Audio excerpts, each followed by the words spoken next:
Should be. We're gone. We're live. Assalamu alaikum everybody who's listening. Hold up. We're not live yet, wait. We are live, but I'm just putting the title in. We are live. We should be live. Okay. So then he can carry on then. But just let me Go ahead. just, Go ahead. Let me just yeah, we are live. I am just gonna put the title and everything like that. Hold on. Are we? Does it say we are live? Yes, it's already public even before I put the title in. 1 second. Let me just change the title, guys. 1 second. Slanderous pigeon. Slanderous board pigeon, yeah? Yeah. Board pigeon. Returns from the pigeon coop. Returns. Assalamu alaikum, Stoner speaks. Returns. Can you ask him how much did they hear before on the other stream? Nah, guys, what did you hear on the other stream? Yeah, we're live now. Slanderous board pigeon returns. Hashtag clarification. Hashtag clarification.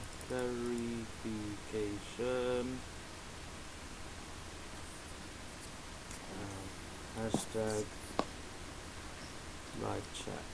Just put live chit chat live. Chit chat. Okay, where are the settings? Those settings.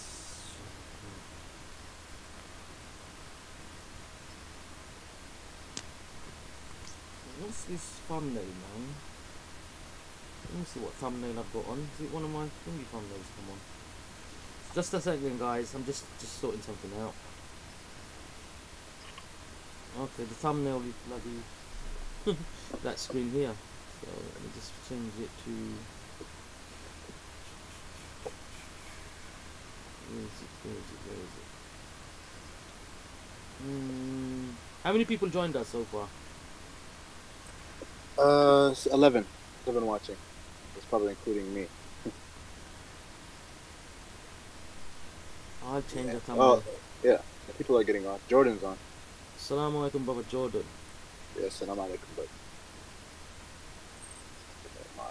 Who? Brother Jordan.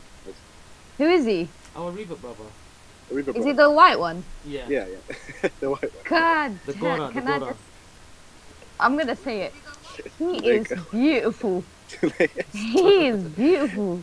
He's a married man. I mean, engaged. Oh, no, but he's allowed 4. Calm down. Alright, who will be the mods? Oh my god, how many mods I got on here? Look at that. Every single one so far mods. Except for one. All the mods that joined me in one go. Assalamu alaikum, guys. Okay, so yeah, as you saw, I've changed the title. This one's called The Slanderous Board Pigeon Returns. I'm going to clarify a few things because, you know, it's the slanderous board pigeon. I'm going to give him a little bit of airtime today. Hopefully, last time.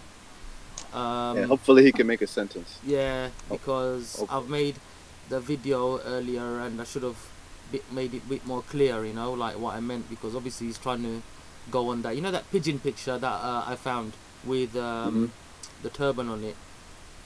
So yeah, I just wanted to clarify that as well.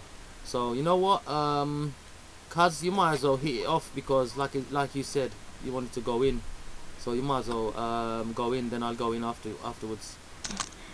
Okay, well, I just want to address this issue with Raj. So this guy went live on the day, on Sunday I think, and he slandered a couple of people. Firstly, on Sunday, the lovely Sikh uncle approached Syed and said, can you do a video of me? I'm going to stop you there for a second, yeah?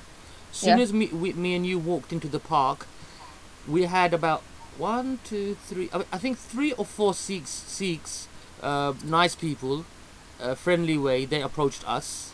There's another guy as well, do you remember? So they're always nice and friendly guys. Go on, you carry on now. You go on? Yeah. Yeah, sorry. Yeah, so so he approached Syed and he asked for a video. He said, I want to make this video because this guy is really basically pissing him off about Raj. Syed did not go up to that guy. we got approached, but then that uncle separately approached Syed and said, do a video of me. 100%. Second point is, he's dragged in our dear friend Talochan, who he's properly trying to character assassinate. He's been lying about his personal life. He's been bringing up his the guy's wife. He's been talking about his wife. He's been disgusting, to be honest. He's been spreading rumors how he does cocaine. Saying horrible things. He's saying horrible things, and this is purely because Talochan doesn't want to be a coconut like Raj. He doesn't want to hate Muslims like Raj. Do you know what I mean? And he's very what's it called? He's really what's the word? Disgusting hypocrite, man. He's a hypocrite, and he wants any. If there's another Sikh in the park, they have to agree with him and they have to be racist. And he can't stand that there's another Sikh in the park that is okay with Muslims, that he's fine with Muslims, and he's that disagrees not with them. him. Exactly. Fully disagrees with him. And he absolutely destroys him. It's so funny. Yeah, but Raj is a minority. Raj, you get destroyed by him. You get destroyed, bruv. You pigeon. Have you seen how, you know what, the videos of him cussing you is hilarious, and you're just sitting there like a dumb little pigeon. Sorry, not little, you're fat. Yeah, the chubby.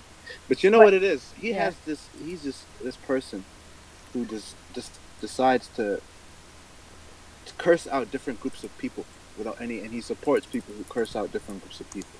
He's the kind of person who said in other videos that he hates Sikhs, and then tried to clarify later that, oh, I don't really hate Sikhs. But then when he's faced with his own Sikh brethren and sisters, he opposes them and curses them and accuses them of cocaine and all kinds of things, which is, not befitting of someone who calls himself a Sikh. So he you know must what, be bro? a fake Sikh.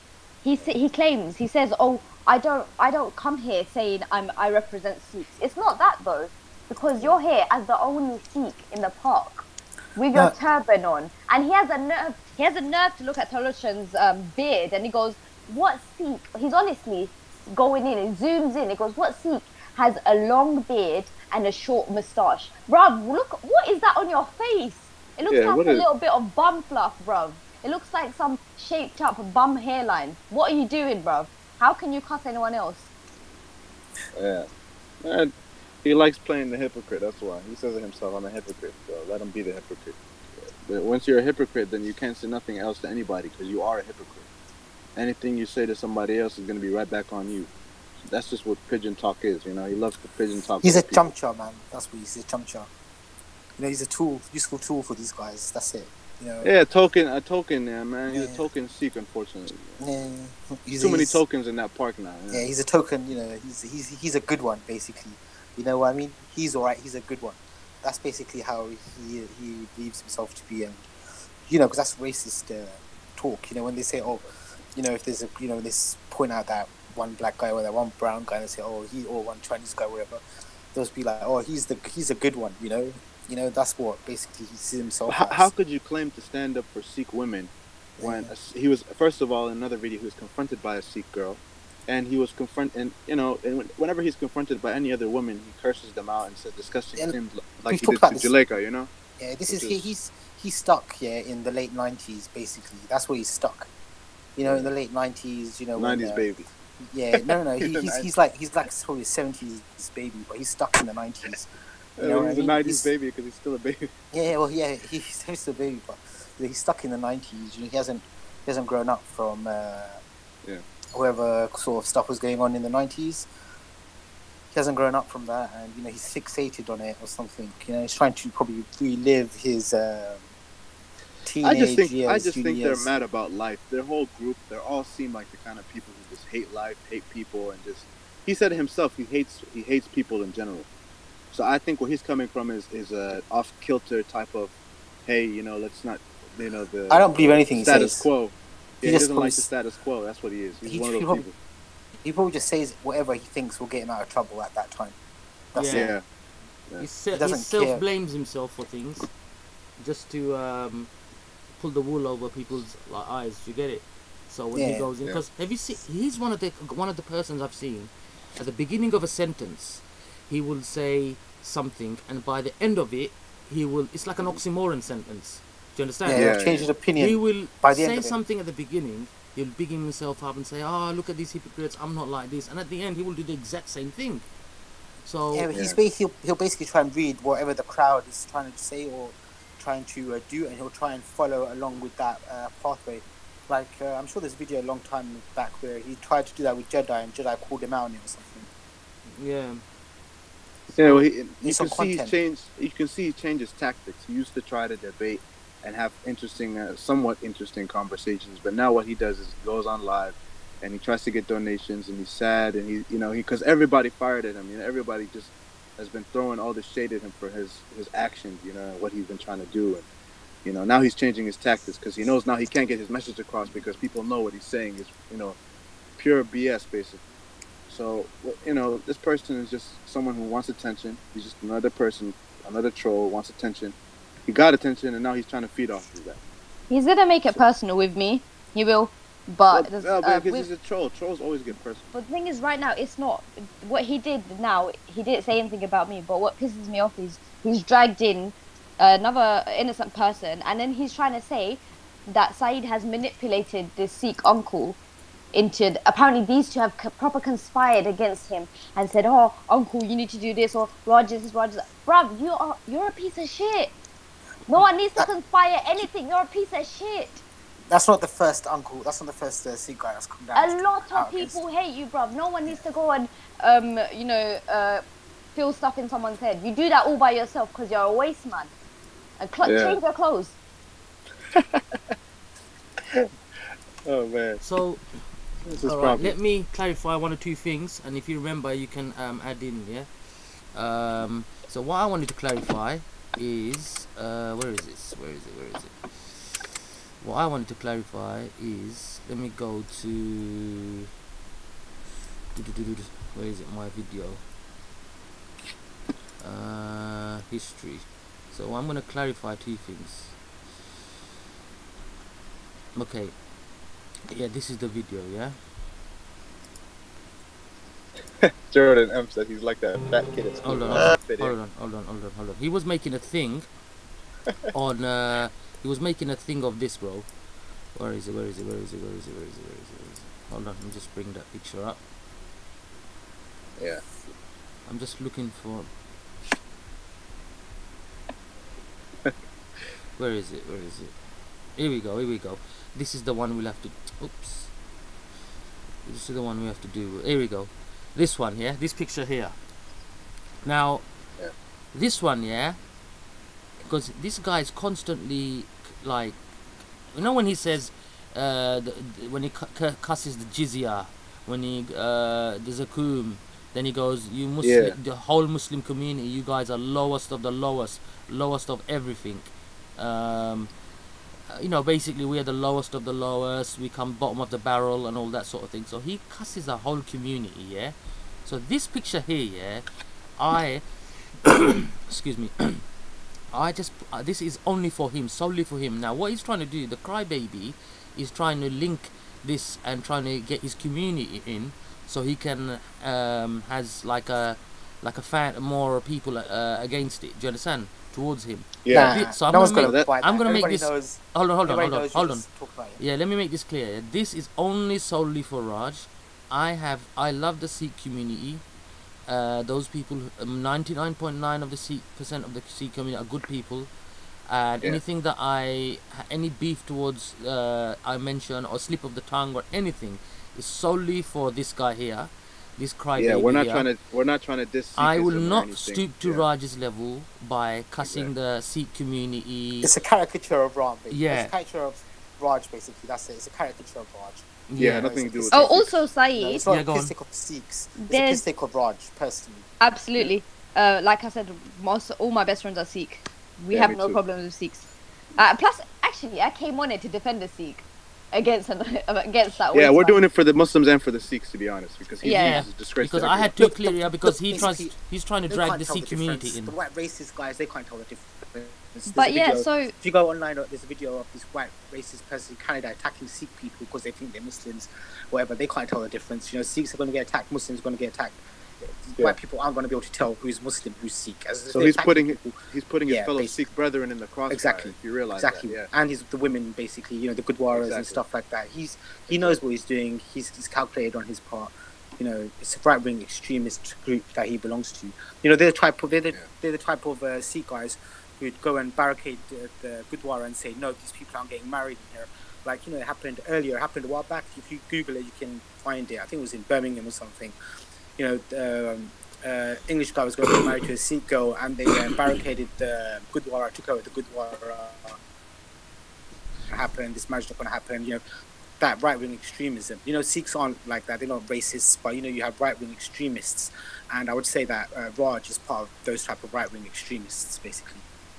Oh, okay. All right, so So yeah, his pride so- overshadows. I was the gonna Sikh. say, a man approached me in the park and said, "But your cousin takes the piss out of Raj's religion online," and I was like, "No, he doesn't. You know, why are you lying?" Firstly, I was nice to him actually, and I go, "Can you show me where he said that?" He goes, "No, I can't bring it up now." I go, "Then you're lying. Don't go around spreading rumors, because obviously this isn't a nice thing to to put on someone. We ourselves, we face a lot of Islamophobia. The last thing we want to do is make someone else feel like Yeah, that. he would have the video and they Exactly. know exactly what section. Absolutely. So don't even try. We're not disgusting like that. We're not going to do that. We don't take the piss out of people's religion. We are not Raj. yeah. Do you know what I mean? Even if he Yeah, we tries, don't mention- even if he I'm tries like using saying pictures like Christians. this, like what he's trying to do, he goes, oh, if I put a burqa on a pig or something, I'll be killed or something like that. So it's, you know, shit like that, yeah. But this If he guy was has been mocking attacking someone, he's been he was mocking mocking our some fat community. Muslim Hold on, woman, Kasim, alright? Kasim, hold on. He's been mocking our community, telling us we're bottom of the barrel and everything like that. So you have been blatantly doing it, mate, not me. Yeah. So and plus, if- he's a pigeon. Remember, the name is Pigeon. Everyone calls him Pigeon. There you go. And the first person that gave him that name was a Sikh brother. Yeah. So this kabutar, basically is only solely for him. So do not drag your community in, because your community are not like you.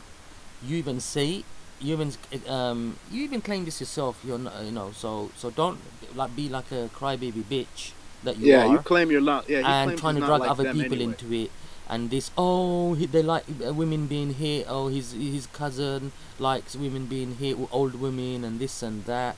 So don't even go there with these lame ass tactics. It's not gonna work. you know? Oh, by the way, Raj, Yeah. I still stick to what I said. You know, there you that go. clip that you keep replaying. Yes, I say it again. You know, don't go and hit people. You'll get hit back. And of course, he Yeah. goes and he's I trying don't to say, care. If you're a 70-year-old woman, why are you doing that in the first place? Why are you compromising your safety? yeah. Yeah. You can't expect love from the Muslim community by attacking us like that. What do you No, think? no, but she did it. That wasn't a Muslim person. That was a white man she attacked. She Oh was yeah, that pushing. guy. Yeah. Yeah. Yeah, no one's defending. Don't worry, her guys. except I'm the gonna other go on racists. Uncle Ty's channel in a bit. Can someone in the live chat share me the link of that video? We'll go in there and we'll check it out. Okay, guys. Anyway, so yeah. So another thing I wanted to address, yeah, a quite important point, yes. So just hold on a minute. Is before people like Raj and Tan and people of that ilk turned up at Speaker's Corner, we never used to have not one police officer there, not one. Okay.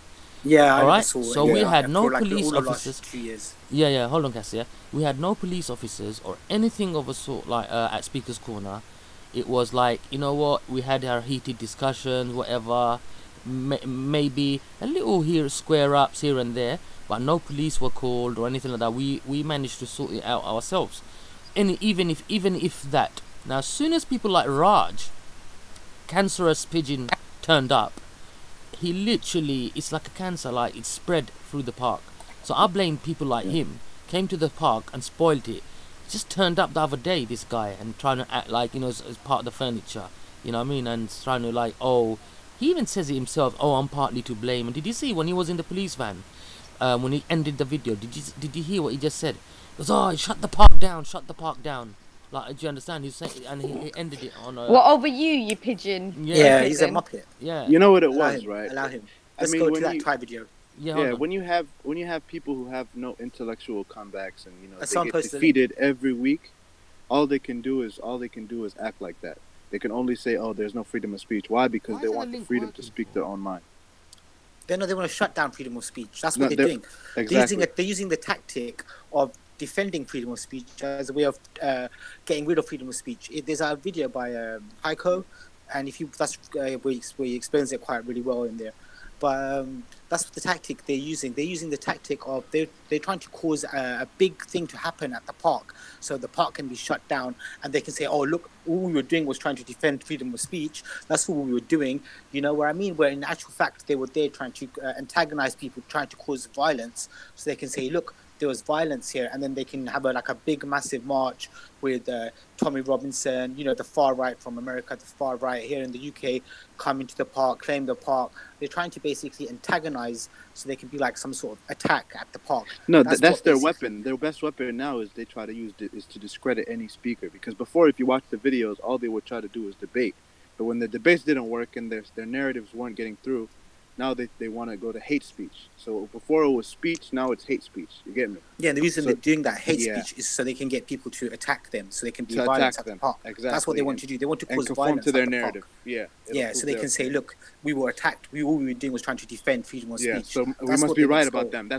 them. Our narrative must be right then. So that's Yeah. what they're using. This Okay. tactic here. Listen, so we covered that pigeon. We gave enough of our time already. So let's end that pigeon, because there's so much rubbish in this video that, you know what, the pigeon, when he can't handle it, he attacks this brother and mentions his personal life. So what if he drinks? So what if he does whatever? You know what I mean? It's up to him, man. It's up It's to like, him, man. yeah. So he's not a Muslim, all right. He's in his religion. He can do all of that, yeah, or whatever. No, you Okay? can't. Or if you can't, you can't. Yeah, that's his life. It's his choice. That's his choice. Yeah. So don't stop bringing people's personal life into it. Things of that nature. And we don't know if he does. We weren't there when he was There's no drinking, proof. so we can't There's say no drinks. proof. So leave this brother alone. You slandered him enough. Okay, you slandered him. Don't Yeah. act like you forget. Huh? He's him. Hi. What are you talking about? What are you doing? What are you doing, Dion? Mute your mic. Hold on. Hold on. So what I wanted to play. Hello, Gamatos, be. I dropped the call and I came back in. Okay. Yeah, she came back in. Yeah. All right. Okay. So Bunch of tyrants. all right. Wait. I'm gonna play this video, guys. Very important video. Oppressors. Okay. Kobe Snimu Puntohor. Don't be oppressed. Okay. Yeah, don't be oppressed. Okay then. Oi, I'm removing Go Live Media from your moderators. Sorry. Yeah, man. The guy's a little. I'm bit, removing Don't Go re- Live okay, Media I'll from tell your you what, mods. Don't remove him as a person. I know you want to remove him as a mod. I'm removing him as Remember, a one mod, but thing not I as a added him, he person, never- okay? he never Even though actually he's not asked. a person to He me. never actually asked, but I made him a mod. But if you want to remove him. But don't hide him or. I'm not gonna block hide him. Can I just remove him? Okay. No, then- as a actually, I mod- don't as a care. If mod you of- say you mean no, as a I'm still moderator? gonna You do mean it. as a moderator? Just do it. As Go a on. mod. All right, then Just do as it, a then mod, do it. yeah. Just as a Do it, mod, do yeah. it. You can keep him on the Yeah, chat. okay. You're losing your blue spanner, love.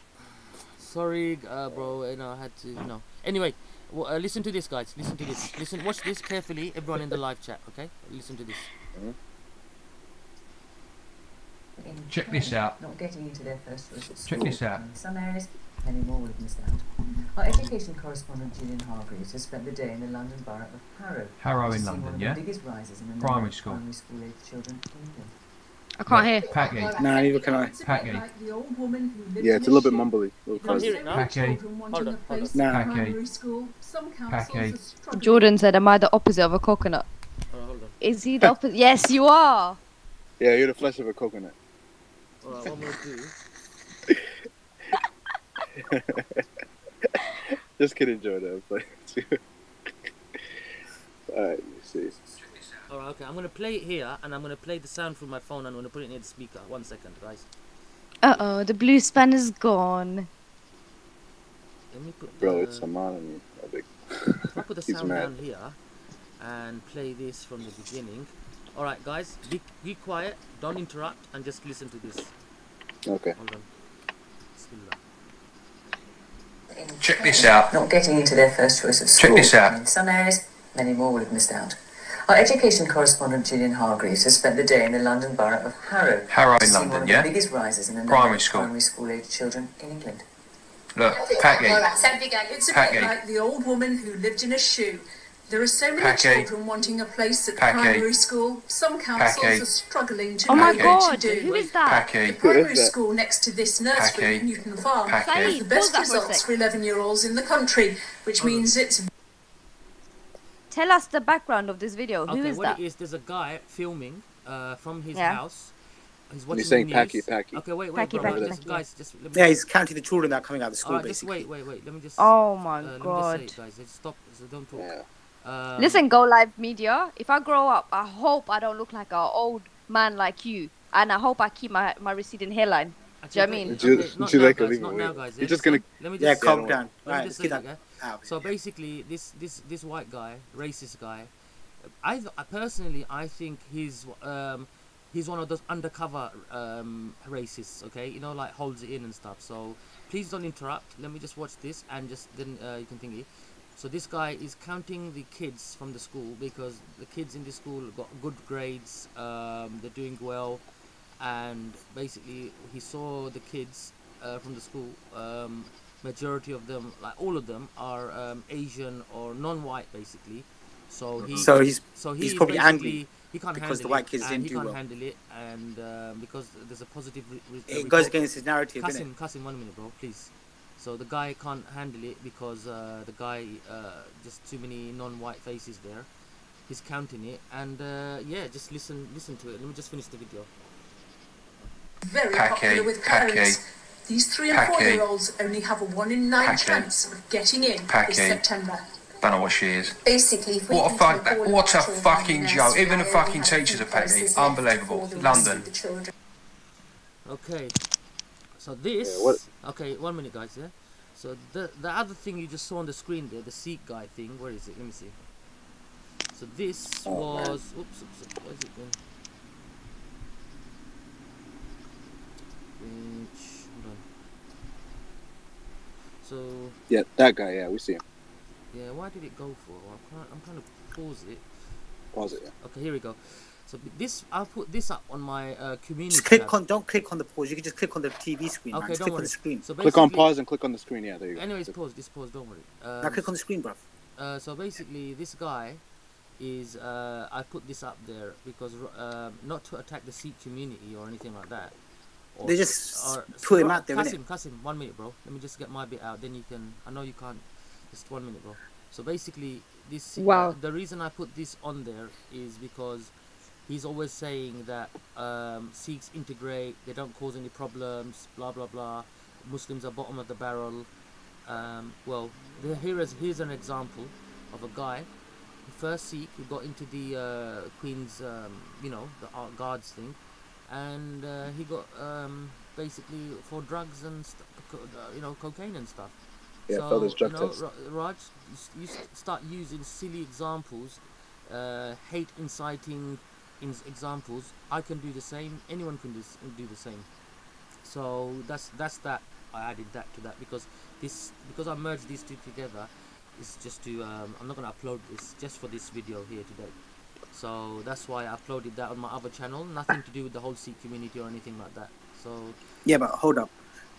You see that Sikh guy? He was blasted out there like that, just so they could say he's a Sikh guy. Why didn't they put the 2 white guys that were on cocaine as well? There's 2 white guys who were on cocaine.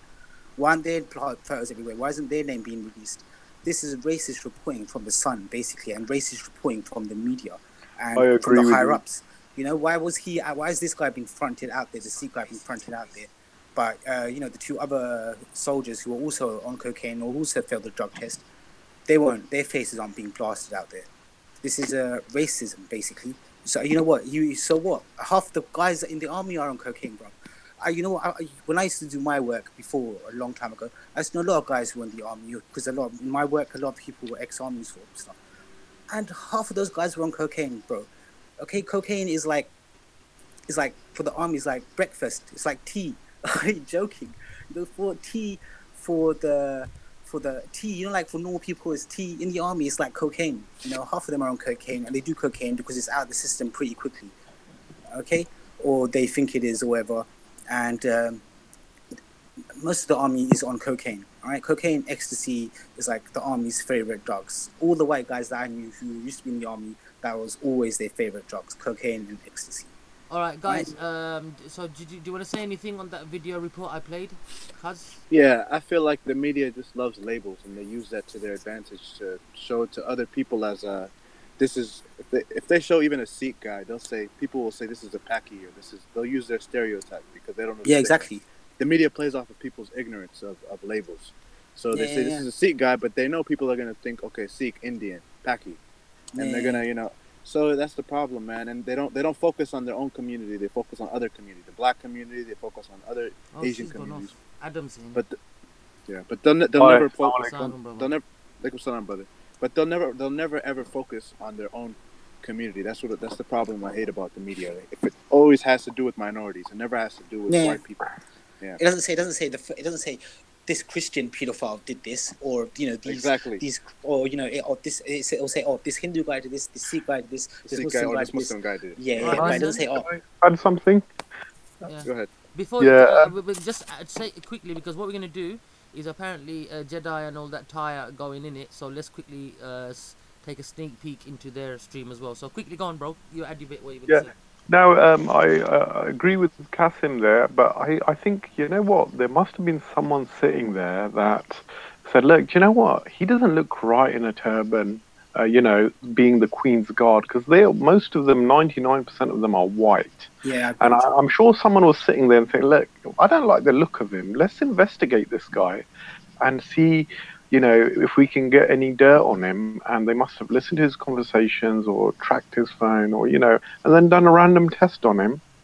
Obviously, just to check, okay, is he on something, just to kind of track him out. But I don't know whether we should use that against someone like Raj, because the thing is, Raj wants things about Sikhs so that he can say to other Sikhs, look, they were all against all Sikhs, blah, blah, blah, which we're not. And the thing is, he wants to make this kind of like a race war, religious war, and he wants to get, the Sikhs on his side, which so far he hasn't managed to do, because all of the Sikhs have kind of like thought of Raj as an absolute, prat. Basically. Just a scum, disgrace. Yeah, he's a joke, bro. Like, I know loads of Sikh guys, Adam knows loads of Sikh guys, and none of them have any respect for him.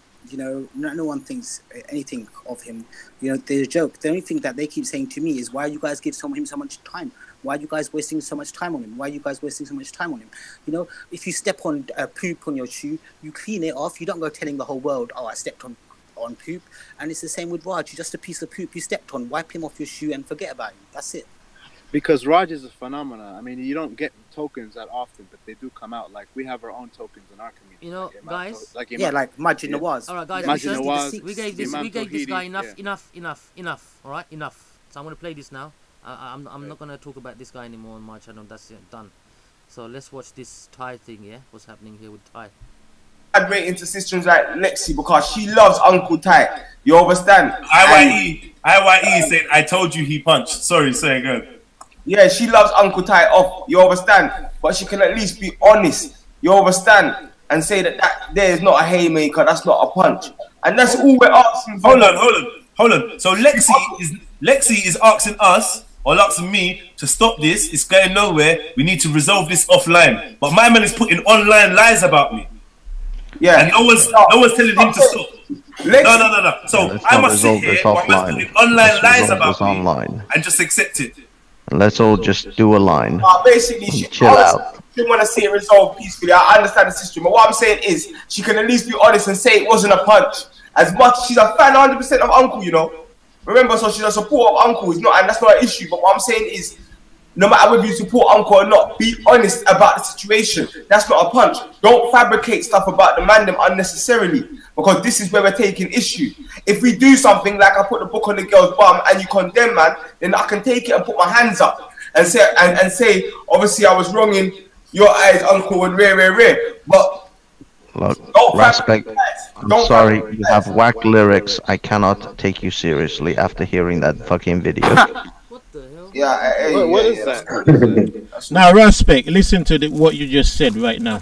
Since we showed you put a book on a sister's back, Have you actually put your Bro, hands you're up? a liar, man. Stop that, man. You always think you can deflect on. It's your turn today, bro. You said I punched Kalam and I did not punch him. No, you look, listen. Okay, listen, Kalam. Jedi, listen. No. You're not doing that. You done that for 5 hours yesterday and disrespected him. You're not getting. Listen, Jedi. Why don't you open a show? Not on my watch. Not on my watch. Don't tell me what to do. Don't tell me what to do. No. You're a liar. You're telling you what to do, young man. You are a liar. You're a liar. I'm telling you what to do right now. Yeah, and you know for a fact I didn't punch this brother. You are a fucking liar, man. No. Stop that. Then you think that you're gonna take the moral high ground. Stop that. All right. Okay. Fair enough. I'm taking the moral middle ground. You're not questioning no one.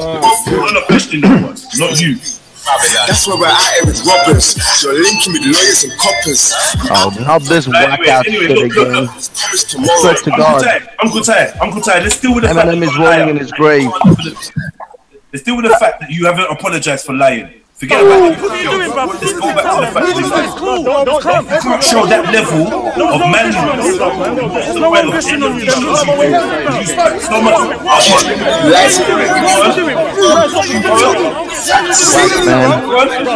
Muhammad Hijab. That's a respect. No one could put me in kafir. They ask when I take my shahada. Until it's them, fam. Until it's something they don't want out. I people that like this youngster as well. That's the youngsters like this. And I can drop dead tomorrow and still be happy. Everyone knows where you're going. Rapping high school fucking Christmas. Alright, it's already been off-ski. Come back and we'll take you to college. No one can call me a zombie. We know that we're live with that knowledge. You used to roll with the posse. I know that your history's solid. I was pissed when you linked up with Tommy. I don't know how much you offer. How much? The system's a thief. That's where we're at with robbers. You're linking with lawyers and coppers. Riders and shots. Nothing is lame. To read all your holy book proper. Gave you a process to follow. You said you don't need a scholar. They're saying mistakes to the Arabs. Maybe some What is it? You wanted Abdul Hamid. But now it's back in your drama. Justin Bieber. Confirmed the truth as an armor. I debated with Shamsi and Anwar. Muhammad. Yeah, that was a waste of time, bro. All I'm saying is, you need to apologize for saying I punched someone that I never. Just apologize, and we can move on. You punched Jedi. You punched him. You say you punched him. You naughty boy. Apologize. That's it. Yeah, he's just got issues, man. Ty. He's got confidence. Apologize for yourself. Ty, apologize. Can you hear me? Yeah. Yeah, go on. Sorry. Yeah, there's just something off kilter about all these, these far-right supporters, man. They all have this weird common goal, and you could see there's something wrong with them. You could see. And they're old weirdos. Weirdos, exact goofies. They're yeah, old they weirdos. They just have this goofy look to them. I don't know what it is. It's just like when I see them, I'm like, man, you all have your own unique goofiness. Like, it's weird, man. But I mean, it's not surprising. It's not surprising because people like that, you can tell, you could smell the chicken blood, man. Like I say, man. You could see, you could see how they, how they operate and how the hypocrisy runs. Oh yeah, guys, I want to let everyone in the live chat know as well. Alhamdulillah, a new laptop's on its way. A good gamers one, a powerful one. Let me get the details out. Do you remember the details, Cass? Hallelujah. Praise the Lord. No, it's decent. Don't worry about it. It's i7 has got a GPU. You're sorted. You can do all the stuff you need to do. Basically, it's a i7 processor, 16 GB RAM, 1 TB hard drive, 17.3 inch full HD gaming laptop with GeForce and all that. That's more than enough power in that to do what you want to do. 2 GB. Nah, yeah, they didn't do nothing. You're right, Jordan. They didn't do anything. Alhamdulillah. And you know what? Yes, a sister donated some. Queen J donated some, but most of the money is from my own pocket. Not like before anyone starts screaming, donations and all that sort of thing, You don't need to discuss that, Syed. You don't need to explain yourself, man. It costs 50 quid. It costs like 50 quid a week to go there, bro. I told you already. There's no one's giving you 50 quid a week to go there. It's your own pocket. It's your own money. And people get sadaqah, me, I go there, I help out those people. You know, you're cool. Don't worry about it. Yeah. Who is Adam? Adam is our brother. You know, you met the bike you drove yesterday, last Sunday. Oh, but you said his name was something else. No, Matis Nafon. Nothing. Don't worry. That's his online name. Oh, okay. I thought I recognized the voice. Yeah. Don't slip up. I thought she's gonna come out with it, man. I swear to God, I was just about to say the name. So he saved you. He saved me from my big mouth. Am I too far from the mic, brothers? Now you're too close, bruv. Okay. Someone just said, so guys, review land. Assalamu alaikum, brother. Where's the mud hammer? Alright, I'll add you, man, for God's sake. Last one. Because this brother, I know him. Yeah, just be careful. So guys, so what else, man? Like, I told you, man, let's check out that video. This video was really for clearing up, because Raj was playing on trying to drag the Sikh community into it, into like, you know, into our beef. He's been trying to do that for a very long time. Yeah, he's even been though trying to do that. Drags the whole Muslim ummah into our beef, yeah. So yeah, man, you know, there's no excuse for what he does. Wait, did you see that other video, Syed? That one where that you know, that tall Pakistani guy goes up to Raj and says, "Say it to my face." Yeah, big old. Oh yeah, oh my I God, met that he's bug. so Yeah, funny. I met that brother. He's good. He's a funny brother. That was hilarious. He's so funny. Yeah. So. Did you see how quickly the cops kicked him out, though? I mean, for just speaking his mind, free speech. You know, all this free speech talk, and when the same day Tan was there, he was, you know, even worse. You know, so I don't understand the hypocrisy sometimes these, you know, constables like to do. You know, I don't understand that. You and me have that was very. Come on now, guess what is that, bro? Real TV? I don't know what you mean, bro. Real TV. You and me have something in common now. Guess what it is? What is it? Real TV. What is it? Tell Raj, you pigeon. Kabutar. Anyway, guys, you know when you guys in the comment section talk about Raj with me, yeah. If you keep on mentioning Raj, you make me talk, and guys, and then, for example, you ask me questions about Raj and all that. And yeah, let's not mention that. Number one, what will happen is he'll have an orgasm, because every time we mention his name, he loves it. All right, because think about this, guys. Yeah, please don't interrupt me for a minute. So guys, this guy, yeah, has done a video over my video, response video. Okay, no problem. I'll give you that. Secondly, he's already counting the days for next Sunday. We've got literally a whole week left. My man's got not a life. He hasn't got a life. He's got like Tuesday, Wednesday, Thursday, Friday. We got a whole week left. My man is already counting the days for Sunday. So this shows this guy is literally living for Speaker's Corner. So this guy, when he contributes to things to shut that place down and stuff like that, my man's gonna literally curl up into like a pigeon ball, and he'll curl up and die or something, man. Yeah, he's got no life. You know what I mean? Get a life, Raj, man. Get a hobby. You know what I mean? Like, alright, you got your art and stuff. Carry on. Not constantly Speaker's Corner, and go through every single video minute by minute, timestamp by timestamp, and then make response videos. Is this your life now? Islam has become an obsession. Exactly, and you know what it is, Syed? It is his obsession. He's become obsessed. Everything he's done so far has been something to do with Islam. He drew those pictures of a Sikh girl and Muslims in the background in the Sikh community trying to attack Muslims. Those are all his paintings, right? So everything he does, he goes on live and slanders Muslims in different communities. You know, he's in the park slandering different communities. I mean, that's all he's been doing so far to keep himself relevant. Right? So if we, you know, he's irrelevant to me. I haven't seen a Raj video in weeks, man. I honestly don't. At least a week. Yeah, I don't care about him either. It's just, you know. Because in the comment section, yeah, that people are asking me questions, so I'm talking about him. So basically, look, I finished that guy the other Sunday, and look how many videos, and constantly it's on his lips. Oh, my best day of my life, and then he goes, oh, you didn't finish me, I won that game. It's like a game to that guy. It's not about winning or losing. Of course, he openly says, oh, I'm playing chess, you guys are playing, what's the other game? Connect 4.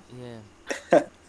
Yeah, some people are just weirdos, man. You have to just let them be weirdos, honestly. So you know what? That's just what he is. So you know what? Yeah, I just last thing on this. Yeah, let's not.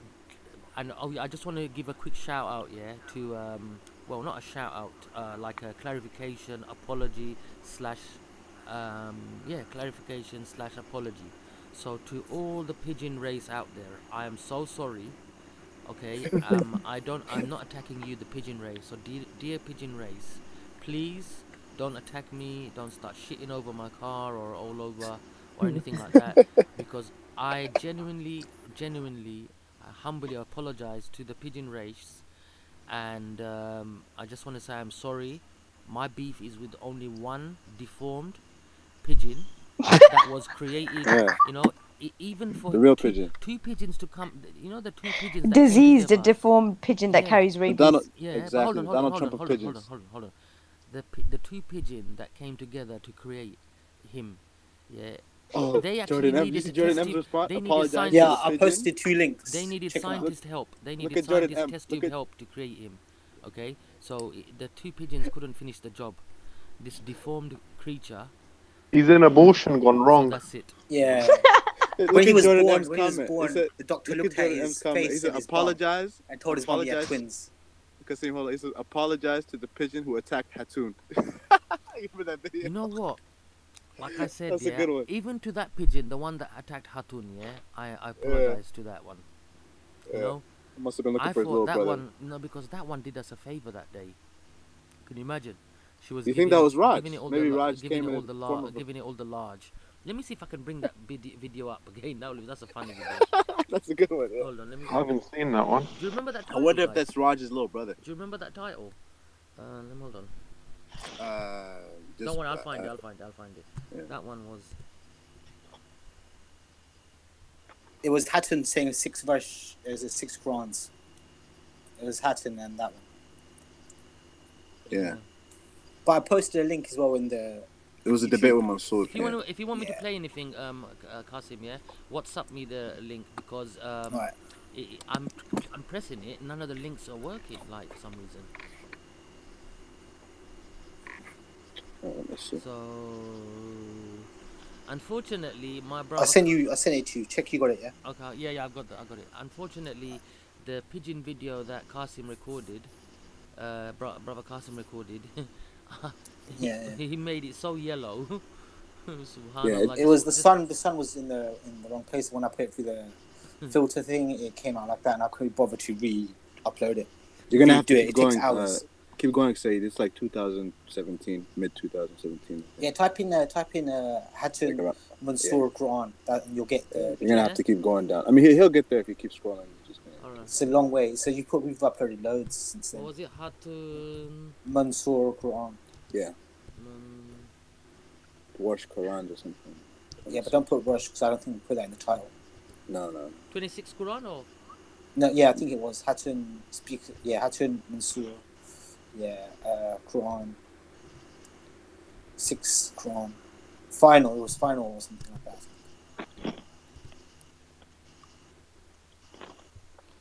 This one you guys need to watch, guys. This is so funny.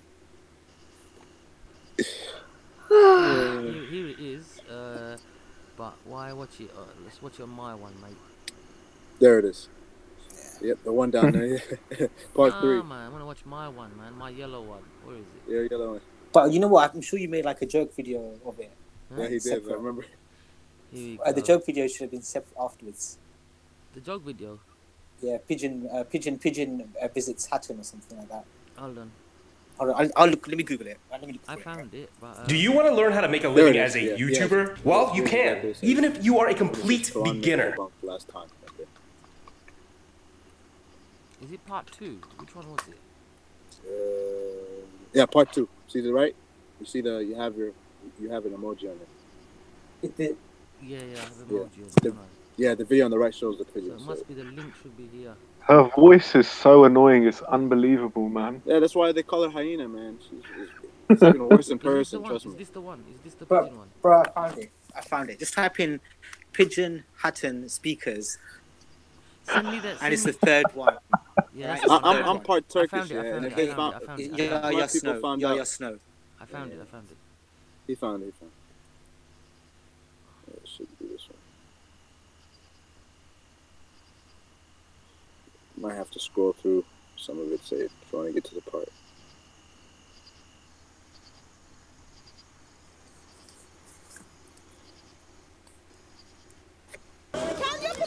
Show me the translation. Couple one.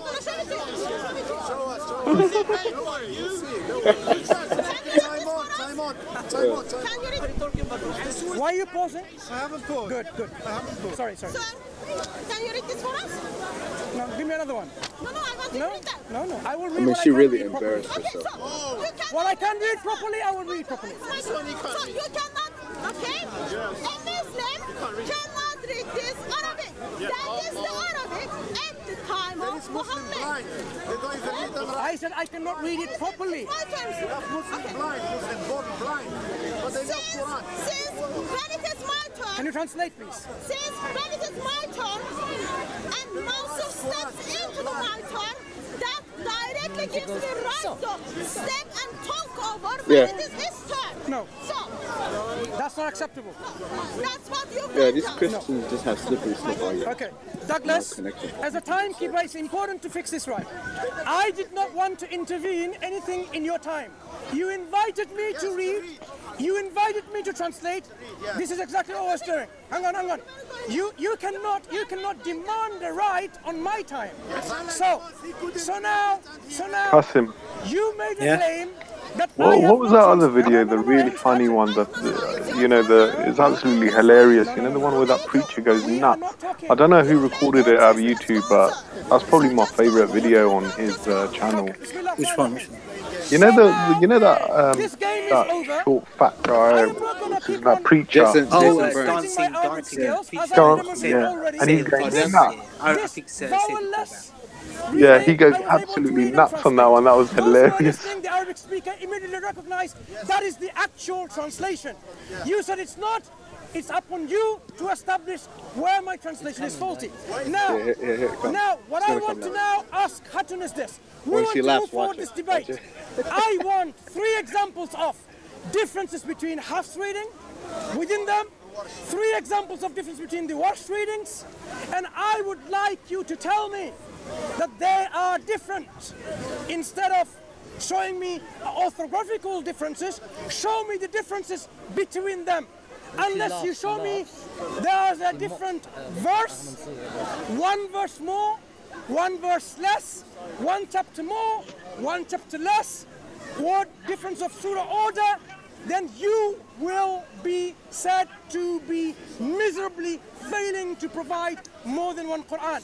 Because my criteria of you establishing more than 1 Quran is a Quran that has more or less surahs. But I'm telling you, just type this section. Just keep looking. I know exactly what it is. There's a video, it's only 3 minutes. Type these words in YouTube. That's why Pigeon, I'm asking you to provide space, different words. Hatum, K-H-A-T-U-M, and then speakers. And it'll be the 3rd video, Yahya Snow, right? So provide us with what Let him you find it. are Syed, asked if to you keep provide, scrolling rather than Bro, that's the video. I already found it on YouTube using those keywords. Okay? If he just uses those keywords, the video will come up. It's the 3rd link. If you can't get this in your... Just type in pigeon, Hatum speakers, and it's the 2nd video. It's the 2nd video. Alright, don't worry. Alright, it's called Fruit of... Let him show. It's the same text. Same text. You can read.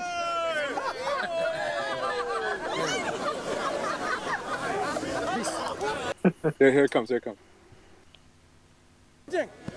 example, I'm going to start. This is the reading of Hafs and Duri. يكذبون and يكذبون. What you need to understand is this. If you see both of the reading with a dotless text, it's the same text. Same text. You can read. There's Raj there, look. That's his landing pad. You know what I mean?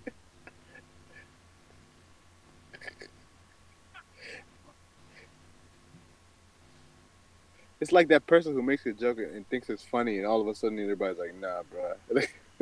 Like, bruh. That is so funny, man. You know that meme, right? Bruh. And you know what? The pigeon wasn't even scared to move. It wasn't, right? Like, but I've never seen that. That was crazy. That was. Yeah, that was a sign, man, right there. Yeah, that was a sign, man. When I saw that, I said, because she laughed exactly when he at the Quran, basically when Masud was talking about it. And everybody was laughing. All of a sudden, the pigeon lands, and everybody starts laughing at her. And she's looking like, "What's going on? I don't understand." She never even saw the pigeon. She couldn't find what happened. Confused. Oh man, that's what they get.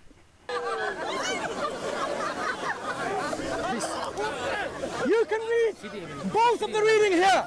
وَلَهُمْ عَذَابٌ أَلِيمٌ بِمَا كَانُوا يَكْذِبُونَ or يُكَذِّبُونَ. Which one the Quran? Right. They actually have that in the Bible. Now, I think she second example. Guess what? It's the same consonantal text. Same. So yeah.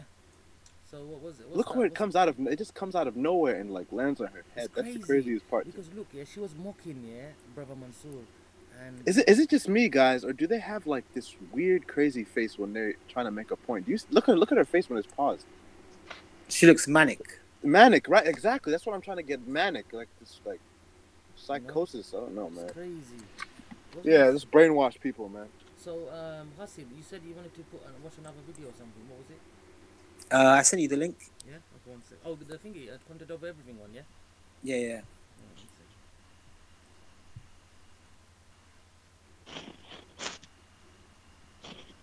If you just go to content, it's like the fifth things that you just put up like 5 hours ago or something. What is it about?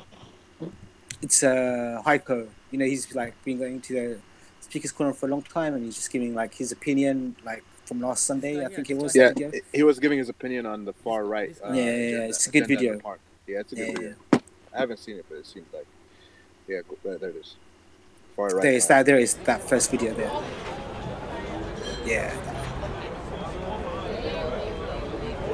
We had 4 aircraft carriers. Yeah, 4 aircraft carriers. I was speaking about this.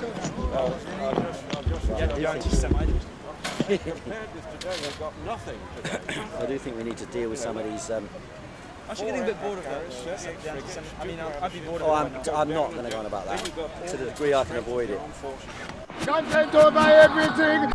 But anybody who's here today and is a regular at Speaker's Corner will notice quite a heavy police presence. Don't hit that button. If you hit that button, you're going to close our Google Hangouts. Remember, only what was it, a year ago? Don't hit that.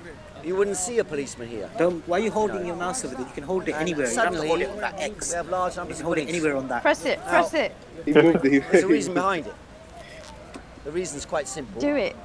And that is that the far right, let's say that, led by, or better said, initiated in Hyde Park by the appearance of Tommy Robinson a few months ago. No, because there's other people are making an orchestrated and organised campaign to take over Speaker's Corner. That's the aim. And I can show you the connections. Before Tommy Robinson appeared in Hyde Park a few months ago, when I was physically attacked by his supporters, we can't hear him. He met with the far right from Austria and the far right from Germany. There's a group, they call themselves, they're so-called intellectuals, they call themselves the identitarians. They basically advocate a kind of cultural apartheid. Separate off Europe from the Muslim hordes who are invading and destroying our culture. That's their theoretical, oh thank you very much. That's their sort of theoretical foundation. And then suddenly,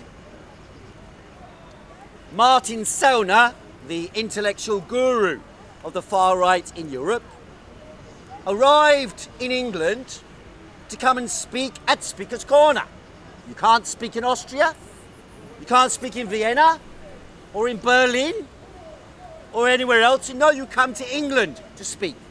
Why? Because symbolically, everybody knows that in the world, Hyde Park Speaker's Corner is written. In fact, Angela Merkel said that in 1989, when she was able to travel to the West, She came to England and she said to the members of Parliament afterwards, when she was the Chancellor, I was listening. she addressed the House of Parliament and she said, sorry to tell you this, she said, but for us in the East, Speaker's Corner was the #1 place to go to. So symbolically, Or was that effect? Speaker's Corner represents free speech. So because everybody who's got a bit of detailed historical knowledge knows, the far right in Europe have systematically engaged in destroying free speech. But of course, what better way to destroy free speech than in the name of free speech? We're saying so, for example, free speech is far right. I've spoken here for 32 years. Because free speech is the ability. And when I first started speaking here, we used to have far-right activists of a group called the Monday Club. It was an extreme reactionary force inside the Conservative Party. They used to go around with T-shirts saying, hang Nelson Mandela. Nelson Mandela is a terrorist. That's what they used to say. John Biggs Davis. And they used to come and heckle. And when you had 5 or 6 of them heckling at the front, it was almost impossible to speak. Free speech is not just the right to stand on a platform and speak. It is also the ability to speak because the audience tolerates and accepts your right to speak. If on the other side you come to Speaker's Corner, like Tommy Robinson did, and I've challenged Tommy Robinson on the internet, he denied when I was speaking next to him, and his thugs attacked me, punched me, kicked me, dragged me off my platform. I got up again, punched me, kicked me, dragged me off my platform. He turned around on RT in an interview. Pause it. So you remember who brought Tommy Robinson into the park? Who were the people that protected him and brought him in? Who were those people? Who were they? Who was with him? You mean his sons? No. Who was his like co-signers sort of thing? Co-signers. Yeah. Because he wasn't going to come to the park by himself. He needed some people who already were at the park, who already had a bit of personality there, had a bit of a say or whatever, or a bit of kudos or something at the park. Had some sort of Sarah. It was the big three. Big Bro did security for him. Sarah, I think, supported him and gave him that platform and channel. Callum, Gabs, yeah. And Callum gave him the famous, sellout handshake, Yeah. So all these people. And Gabs, some of the gang are kind of, I think they're in debate about whether he's with them or not. I can't comment on Gabs, but he seemed to not really. At the time, I think he said he made a mistake following Tommy Robinson, but I don't know about Gaps. But I can give him a pass, man. If he has, I haven't seen him with those guys' game. Yeah, so we can give him a pass. This can be a mistake. Youthful indiscretion, whatever. Allow that. But yeah, so these guys brought him in, and here we have Heiko, who's been there for a long time. He's been there. He's been there before I could. I was at school. He's been going there before I was at school. You know what I mean? He's been there for like 32 years or something, and he's telling you straight. It's not about freedom of speech. It's another agenda that you've got. Hassim, so yeah. Is this the same guy that they pulled off the stand? The same guy. Yeah, the same guy they pulled off the stand. Okay, right. So basically, here we have him. He's telling us, look, what the real agenda is. So when you have people like Callum saying it's about freedom of speech, it's intellectualism, they're lying. Everyone can see they're lying. Everyone knows what they're was lying. crazy about that? When they pulled him off the stand, it shows that this guy's been here for so long. He's seen the actual, and they always talk about before the Muslims were debating here, it was good, And this guy's been here in the park for 32 years. You said, right? So he's seen everything. So basically, it's like tearing down a statue of, this guy has been in the park for so long, debated for so long, and these people who claim they want freedom of speech, they actually threw down his freedom of speech that day. Yeah, that was the most ironic. And they were claiming freedom of speech. It's the most ironic thing, They contradict themselves, and everything they do. They're saying that Muslims are attacking people or whatever at the park, but we saw for ourselves who's really attacking. You know what I mean? And this guy was. And if you ask this guy, you know, in 32 years or however long you've been, have you ever been attacked by Muslims? And I'm guarantee you, he will say no. No. Yeah. But the thing is, you know, see, he was there. He was his speech. It was not pro. It wasn't like he was attacking black people, attacking white people, or attacking Chinese people, being racist or antagonizing people. It was just his normal freedom of speech exercise that he was exercising, of his opinions, etc., which were being shut down. It wasn't his opinions or being shut down. Breaking up.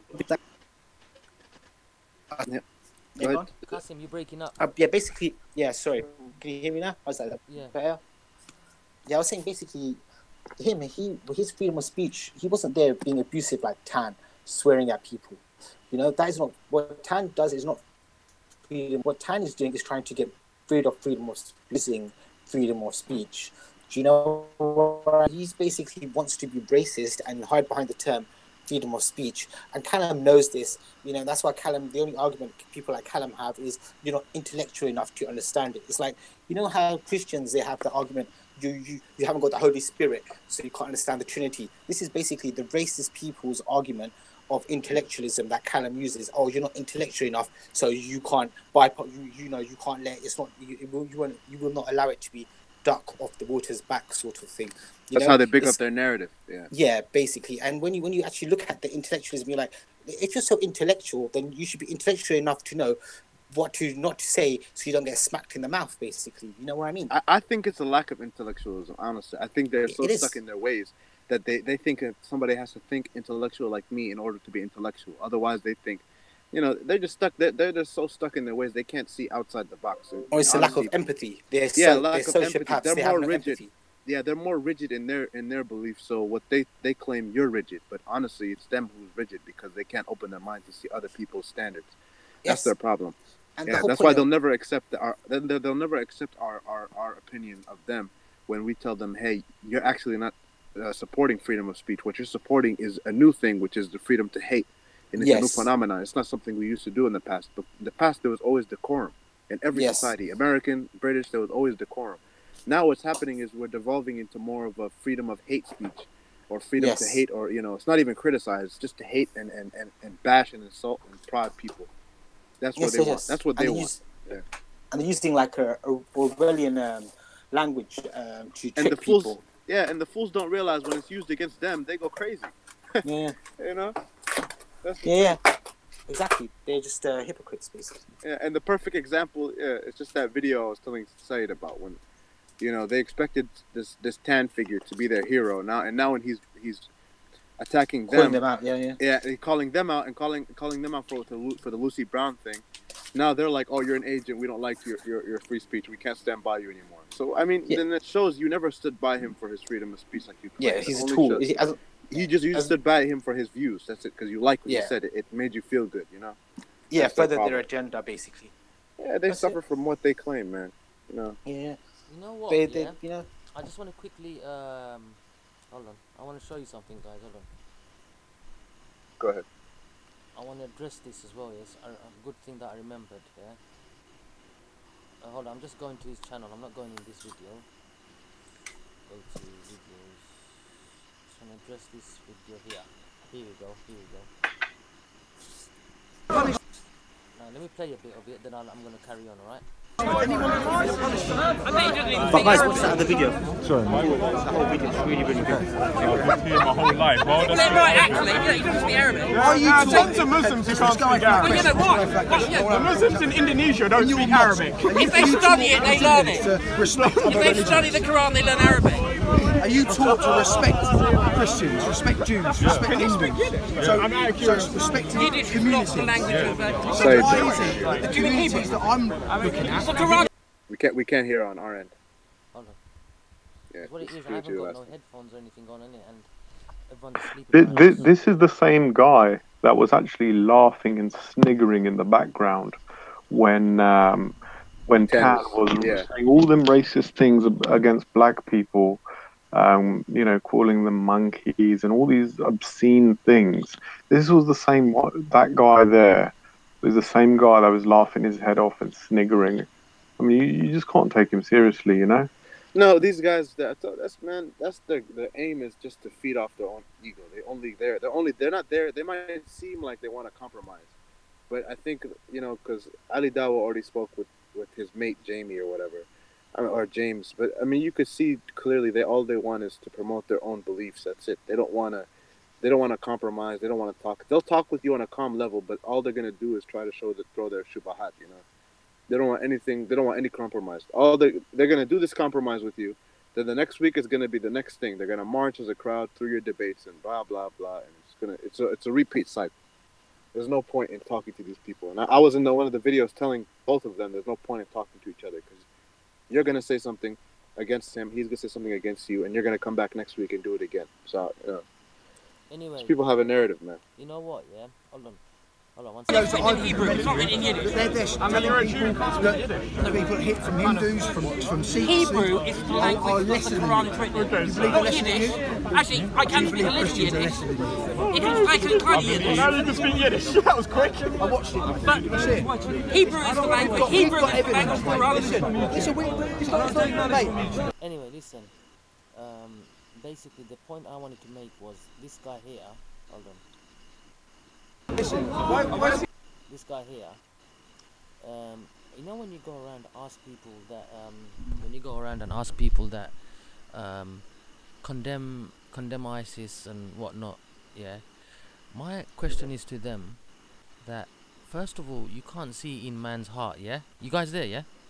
Yeah. You can't read what's in their hearts and minds, yeah? So just because I don't think that's a sincere question, because first of all, yeah, when they come up to them and ask them questions like this, they could just say, I condemn him and not mean it. So no. My point is, yeah, if they come up to them, anyone that comes up to you and asks you, if someone kills someone, would you feel horrified or in your heart?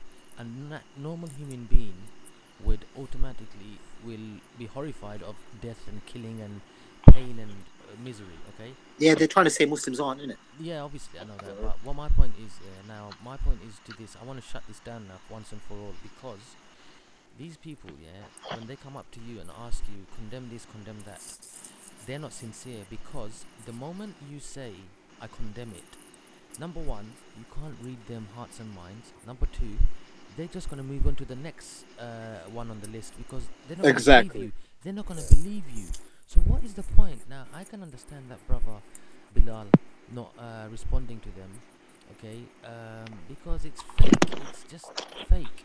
You get it? It will do nothing, because if that means... He's a nice guy, man. You know what? No, he's a very good... He's a nice Muslim brother. You don't know... Like you said, you don't know what's in his heart, and to put someone on the spot and just, interrogate them like they're some sort of terrorist, it's I think it's unacceptable. I really genuinely believe in the thing where it says, innocent until proven guilty. People spread a lot of lies. People talk a lot of rubbish, and you should, just because somebody says, "Oh, this guy belongs to such and such," you don't know what's in his heart. And at the end of the day, he could be, more anti-terrorist than you. No, but these guys, all they have is dead end questions. That's it. They know that either if you say yes, I condemn it, and it's wrong. All they're gonna say is, they're gonna, like Syed said, they're gonna move on to the next point and ask you, and at the end, it's all they're doing is playing a game with you. They're playing a game. Guys, they've got questions to ask. They're using missionary tactics. The people in the live chat didn't hear me, so I'm just gonna repeat this bit again. What I said was, when this guy here, where my mouse is pointing at this guy here, when people like him come and ask us that, or condemn ISIS, and stupid questions like that, or do you condemn the Manchester attack, or the... Well, every Muslim does. Yeah. Listen, hold on. So now, like I said, 99.9% of us, we condemn it in our hearts, we hate it, of course we're horrified. The problem is, Syed, your mic sound is too low, is it? No, it's fine. Well, to us it sounds fine. Maybe they don't hear. I don't know. Okay, I'm sorry, guys. That's the best I can do for now. Anyway, what I was going to say was, yeah, so this is a fake question, because if we answer yes, we condemn it, they're just going to move on to the next one, and the next one, and the next one, And at the end of it, if you're still Muslim, they're still going to hate you, you know? So what's the point? Well, the media taught them this. That's why the media does this all the time, and the media is the one that really showed them, hey, when you see, you know, media trains people, man. It shows them, hey, when you see a Muslim on the street, ask him these questions, machine gun tactic this, you know, do you condemn this? Do you condemn? And then the Muslim will say, yes, I condemn this, I condemn that. And then they'll say, it doesn't matter because your Quran, this is what your Quran teaches, and they'll walk away. You know, this is exactly missionary tactics. Yeah, missionary. Now, this is missionary tactics at its best. It's been used with for a long racism time. mixed in. With racism mixed in. Exactly. That's basically what they're using. They're using Christian missionary tactics with racism. Yeah. That's essentially what they're doing now. That's the new tactic, basically. That's the best way to tackle that is turn the tables over. But if they keep firing them at you, and then they say, "Oh, I'm an atheist. I don't believe in God." Then they've got that thing to fall back to, isn't it? You know what I mean? And then whatever. So they hide behind quite a lot of things. Like especially if you talk to like even that James guy, now he's apparently an agnostic or something. You know. So why he originally came there? Oh, I'm an atheist. Now he's an agnostic. And next week we'll find out he's a Christian or something. You know, they do that. I won't be surprised. They lie. They honest because they know what's coming. They know if they reveal their religion, when they it can suits get attacked. them. When it suits them. Yeah. Oh yeah, I just want to mention this quickly. Brother Abdullah, the one on the panel, my man came from America for one day, done Speaker's Corner, and went back the next day. That is so bizarre. Wow. That is crazy. What a legend. So Thank brother, in the live chat. Thank you guys. You remember Brother Abdullah, yeah? My man just came to Speaker's Corner from America for one day, and he flew back the next day. Dedication, bro. That's no, I haven't been for like a few weeks. Come on, I want to try to go this Sunday. I'll go this Sunday. And people are making excuses. I'm not going to mention any names, but some people are making excuses. They only live 20 minutes down the road, and they're like, "Nah, I ain't going this weekend. I'm too tired."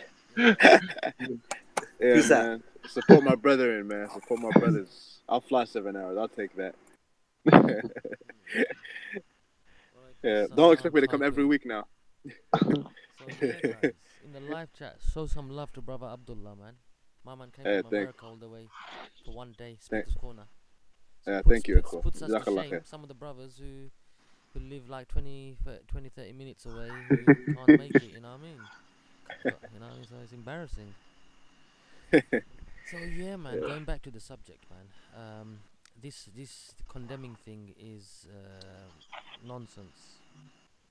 These guys are talking about some jinn. Some guy saw some jinn, real life jinn. Someone called Mohin Khan. He goes, he saw a jinn, and this is his description. Let me just read his description. Hold on. His description was. You know what I mean? Where is his description? His description was. I'm not lying. I've seen a real life jinn before. It had green, scaly skin, sharp teeth, and red eyes. I'm telling the truth. Oh, no, don't follow that. That's the troll, I think, isn't it? Say that's a lie, man. Don't get into this, bro. Don't get involved in this, bro. Trust me. That's not a jinn thing, man. Why are there Look what he said. Look, why are there non-Muslim mods? Yeah, don't pay attention to him. Non-Muslim mods because there's a lot of guys there who pretend to be Muslim. Yeah, that's the one. Syed, I remember. They use Pakistani names and they pretend to be Muslims. I remember him saying he's the one who said I'm the fake Saracen. Remember? They ignore him. No, I'm not bothered by him. I actually for a second there. I just glanced at his comment and I thought, is he a serious one? But as soon as he said described it, I mean, he's describing Slimer or from Ghostbusters, you know? yeah, he's That's like some trolling thing. He's probably trying to do that 4chan thing. Actually, you know what? Do this. Go on the thing, yeah? It's really funny. Go type in Fresh Prince of Bel-Air Christian, right? Type that in. Fresh Prince of Bel-Air Christian. Let's have a little joke thing right now. Everybody needs a bit of a laugh. Go on, type that in. Fresh Prince of Bel-Air. Is Juleka got off, huh? My cousin. Yeah, I think she's got off. She should probably be back and go. Oh, okay. Type in Fresh Prince or Fresh Prince Troll Christian.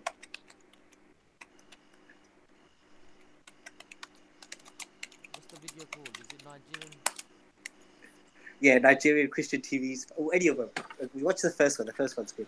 Is it called Nigerian Christian TV prank called Fresh? Yeah, just watch that one. I heard about that. I heard about that. Yeah. Oh, I think I've seen this one. Yeah, me too. This is so funny. There's loads. There's quite a few. If you go down, there's another one. The one after where the woman is, that's a really funny one as well. Someone who's written a story here. It's a long one. It says, I'm a newly born-again Christian and would like to share my story of salvation with you. I was born in West Philadelphia and also raised there. I spent most of my days playing basketball on a playground, but also chilling out and relaxing. But then one day, a couple of guys who were up to no good started making trouble in my living area. I ended up getting into a fight, which terrified my mother.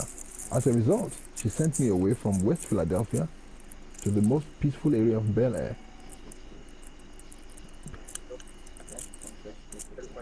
Oh, okay. Okay. And I think there's some Mongolians on the system.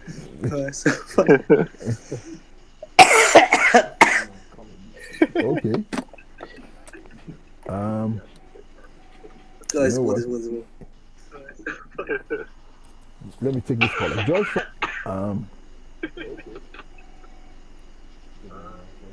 My inspiration in life is a man I met in Nigeria called Ben Kenobi. He taught me so much about the force that spirituality has. It can be used for good and it can be used for bad. There is a light and a dark to everything. It's up to us to make sure that the light side of things outweighs the dark side. But in the kingdom of God, it's all about light, no darkness at all. So, but people go over and get powers from the enemy, and that's darkness really. I helped him spread his message as best as I could for the summer. I was there, but one man with a particularly sharp tongue attacked his beliefs one day and he disappeared shortly after. He believed the midichlorians controlled all of us and created all of us. He didn't think that the force of spirituality and midichlorians went hand in hand. Ben taught me that we must always try to live in harmony with all other forces of the universe. I don't think that is biblical, because you can't live in harmony with other forces that are contrary to the power of God. You can't. Always, the power of God, according to the Bible, is superior to any other power. After this one, there should be one with the blonde woman. Put that one on as well. All other powers must bow to the power of God as illustrated in the Bible. So I think you have to go check your doctrine and your thing well.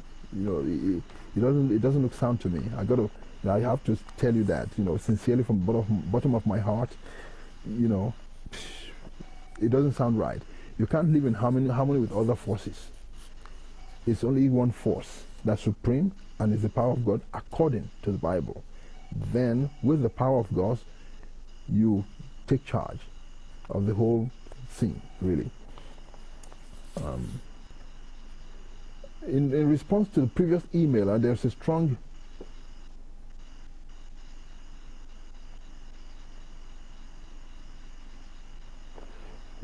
no problem. I just skimmed. You got the link here? I just quickly go through some of these emails. So many emails here tonight.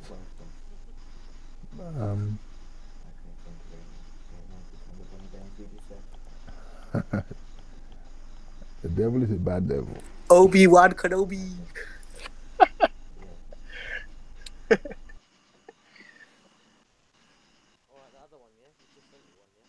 It was Philadelphia, born and raised. Oh man. That was just hilarious, that one, man. That's not the one. Oh, it's a Blonde Lady one. It was next, didn't it? Let's do that one. Oh, that's crazy, innit? In my living room. Own TV equipment to view a channel such as yours. What made this all possible for me was the loving embrace of my auntie stationed in Bel Air. It was there that I first caught a glimpse of your channel and knew from that moment on that my circle of trusted faces had grown substantially. Upon one of my many visits back to West Philadelphia before the recession hit, I visited the playground where I spent most of my days shooting some basketball, but also just chilling out and relaxing. I don't think that story is genuine. I think the guy's a clown. He's a joker. He's been sending that material into all the programs. All right, okay, well, let's delete him. Okay. And we'll permanently delete him from the from the list. Apparently, the story is, what he's been sending through is the story of the Prince of Bel-Air, the black guy. Oh, yes, I know, yes. Okay, please pray for my cousin Carlton and my uncle Phil, who have both been having a very hard time finding jobs. Thank you so much, Will. So that's for Carlton and Phil, who are having trouble finding jobs. Let me see.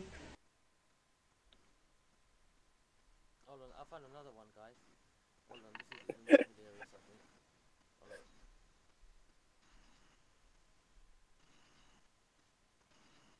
This one. All right, and we're back. Sorry, we're having a bit of technical difficulties, but is there a caller? Hello? Yeah. Oh, sorry, caller. Yeah, go hear me? ahead. That was the best gold, man. Yeah. Be careful with this one. I just want to tell you a story. My name is Richard Johnson. I'm, back in the day, I was just chilling, maxing, relaxing, playing basketball when a couple thugs showed up. I do like basketball. And, in self-defense, I sort of, attacked them. And I got into one little fight, and my mom got scared. And she said, "You're moving with your auntie and uncle to Bel Air." Okay. I begged and pleaded with her day after day, but she packed my suitcase and sent me on my way. She gave me a kiss, then she gave me my ticket. I put my Walkman on, and I might as well kick it. This class, this is bad. Drink orange juice out of the champagne glass. Is this what the people of Bel Air living like? This might be alright, but wait, I hear there's prissy burgoyes and all that. Is this the type of place where you should send the school cat? I don't think so. I'll see when I get there. I hope they're prepared for the Prince of Bel Air. When the plane landed and when things came out, there was a dude who looked like a cop standing there with my name out. I ain't trying to get arrested yet. I just got there, I spread with the quickness of lightning disappeared. I whistled for my cab, and when it came near, the license plate said fresh and it had a dice in its mirror. If anything, I can say this cab was rare. But I thought, nah, forget it, yo home's Bel Air. I pulled up to the house about 7 or 8. I yelled to the cab, yo home, smell you later. I looked at the king and I was finally there to sit in my throne as the Prince of Bel Air. Okay. So now you live in Bel Air? Yes. Okay. And I'm assuming now there's no more. I'm sorry about that fight that you had felt that you went through on the basketball court. But yes, exactly. Yeah. So okay. Well, thank you for that story. So life is good now. You live, you said, in Bel Air, is that right? Yes. Okay, well that's great. Correct. Is there any excuse me, is there anybody? Oh yeah, I just wanted to tell you something else, about Jesus. I love Jesus. And if I saw him in public, I would definitely fuck him, Okay. I just long to arrest. Make us Americans look smart. It's not a real call at all.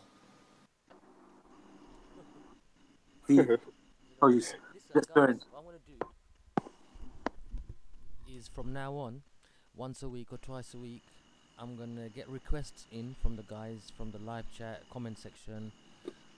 Drop some on the comment section. If you guys drop me the names and the links, I know the links won't come up straight away when you share them. I'll have to approve them, but I'll receive them. I should receive them, and we all will watch it together, like funny videos, and make a show of it.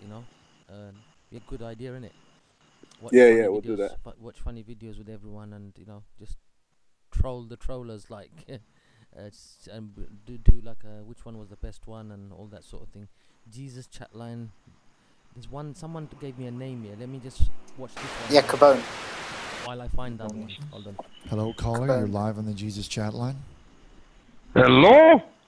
I finally got you on the phone there, you little weasel. Where's my stuff? Sure. Where's my beer and that? You know who this is? He looks so beat up. Who may I ask is calling? It's Leroy fucking Sinclair. And this is exactly why we're on the internet. Hello, caller? Hello, caller? Yes, hello? Yes, hello. You're on the Jesus chat line. Did you have a question? Yes. I just want to talk to you about love. Okay, go on. Richard. Yes. What's up, bro? Nigger, nigger, nigger, nigger, nigger,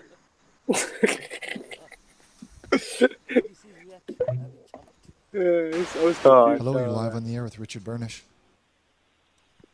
Hi, Richard. I just had a few questions regarding your package. Okay. Jack yes. Sparrow or something. The homeless man asked me for some change, and I kicked him in the face, so I feel really bad about that. I mean, I really want to go about repenting for kicking that homeless man in the face. You kicked a homeless man in the face? I just kicked him. I don't know what made me do that. Why? I don't know. Well, I think you're going to hell. You think? What if I buy your package? I mean, that's an awful thing to say. I mean... Well, Yeah, Grow your business by accepting credit and debit cards with the SumUp card reader. No fixed contracts, no monthly fees. Not Iran. I knew why, because I'd been through the Pentagon right after 9/11. About 10 days after 9/11, I went through the Pentagon and I saw Secretary Rumsfeld and Deputy Secretary Wolfowitz. I went downstairs just to say hello to some of the people on the Joint Staff who used to work for me, and one of the generals called me in. He said, "Sir, you got to come in. You got to come in and talk to me a second." I said, "Well, you're too busy." He said, "No." He says, "We've made the decision. We're going to war with Iraq." This was on or about the 20th of September. I said, "We're going to war with Iraq. Why?" He said, "I don't know." He said, "I guess they don't know what else to do." So I said, "Well, did they find some information connecting Saddam to Al-Qaeda?" He said, No. He says, "There's nothing new that way. They just made the decision to go to war with Iraq." He said, "I guess it's like we don't know what to do about terrorists, but we've got a good military and we can take down governments." And he said, "I guess if the only tool you have is a hammer, every problem has to look like a nail." So I came back to see him a few weeks later, and by that time we were bombing in Afghanistan. I said, "Are we still going to war with Iraq?" And he said, "Oh, it's worse than that."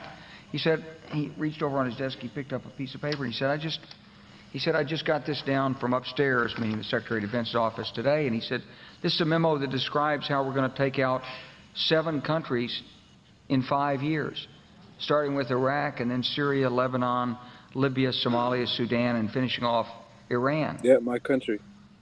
I said, "Is it classified?" He said, "Yes, sir." I said, "Well, don't show it to me." And I saw him a year or so ago, and I said, "You remember that?" He said, That's "No, what I they do didn't now. show you that memo. I didn't show it to you."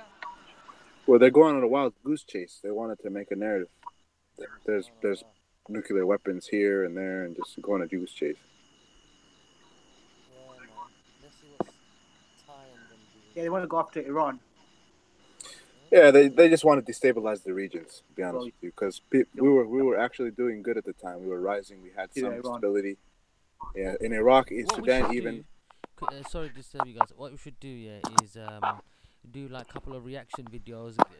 Get the people in the live chat, or someone send it in, and I'll check it out, and then we'll watch it. Yeah. We'll watch it. Yeah. So. We'll do some reaction videos, and some brother said in the live chat that what about educational videos? Yeah, why not, bro? We'll do a funny one day. We'll do a educational one day. I think that was educational, honestly. Yeah, that Iran. Look, basically, why have they ripped up the agreement with Iran? The United States is essentially the bully of the world, and the rest of the world is waking up to this. Even in German, I think it was a German finance minister. He's saying, we need to move away from SWIFT, the American global payment system, which will take away more power away from the United States. A lot of countries are now waking up that, look, America cannot be trusted. It's not playing how we used to play the game. How the game used to be played was, we're all white, let's go bomb the brown people. America is not playing that game anymore now. America's playing the game, we're whiter than you guys are. You know what I mean? We're whiter than Europe. Yeah. That's the new game that America is playing. We're whiter than Europe, so you're not white enough for us, so we can bully you guys. That's the game. That's the new game of America. We can bully whoever we like. We can bomb whoever we like. We can kill whoever we like because we're America and we said so. And they weren't expecting Russia to join the party, though, you know. I believe they would have war gamed that. They would have played those scenarios out. They were no, they expected. We always in America they always expect Russia to counter them. Yeah. Counter anything America does. Russia or China. In America they just don't care, man. If this thing about Americans here, if they have a goal they want to get set, nothing can get in their way, even if it's the Russians. They just want to go through it.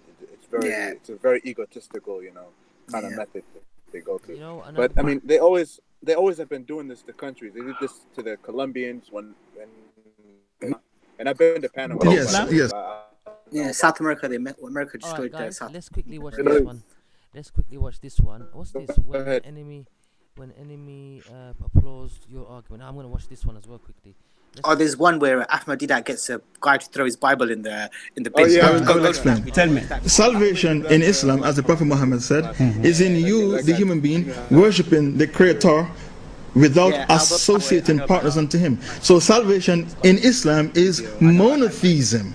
So monotheism is your salvation. Paganism, which is to worship the creation that you are involved in, is your condemnation. This is why it is impossible for a Christian to go to paradise, because they worship the creation rather than worshiping the Creator. I understand? Even though Jesus himself said you should worship God and God alone, and he said the greatest commandment is to worship God alone.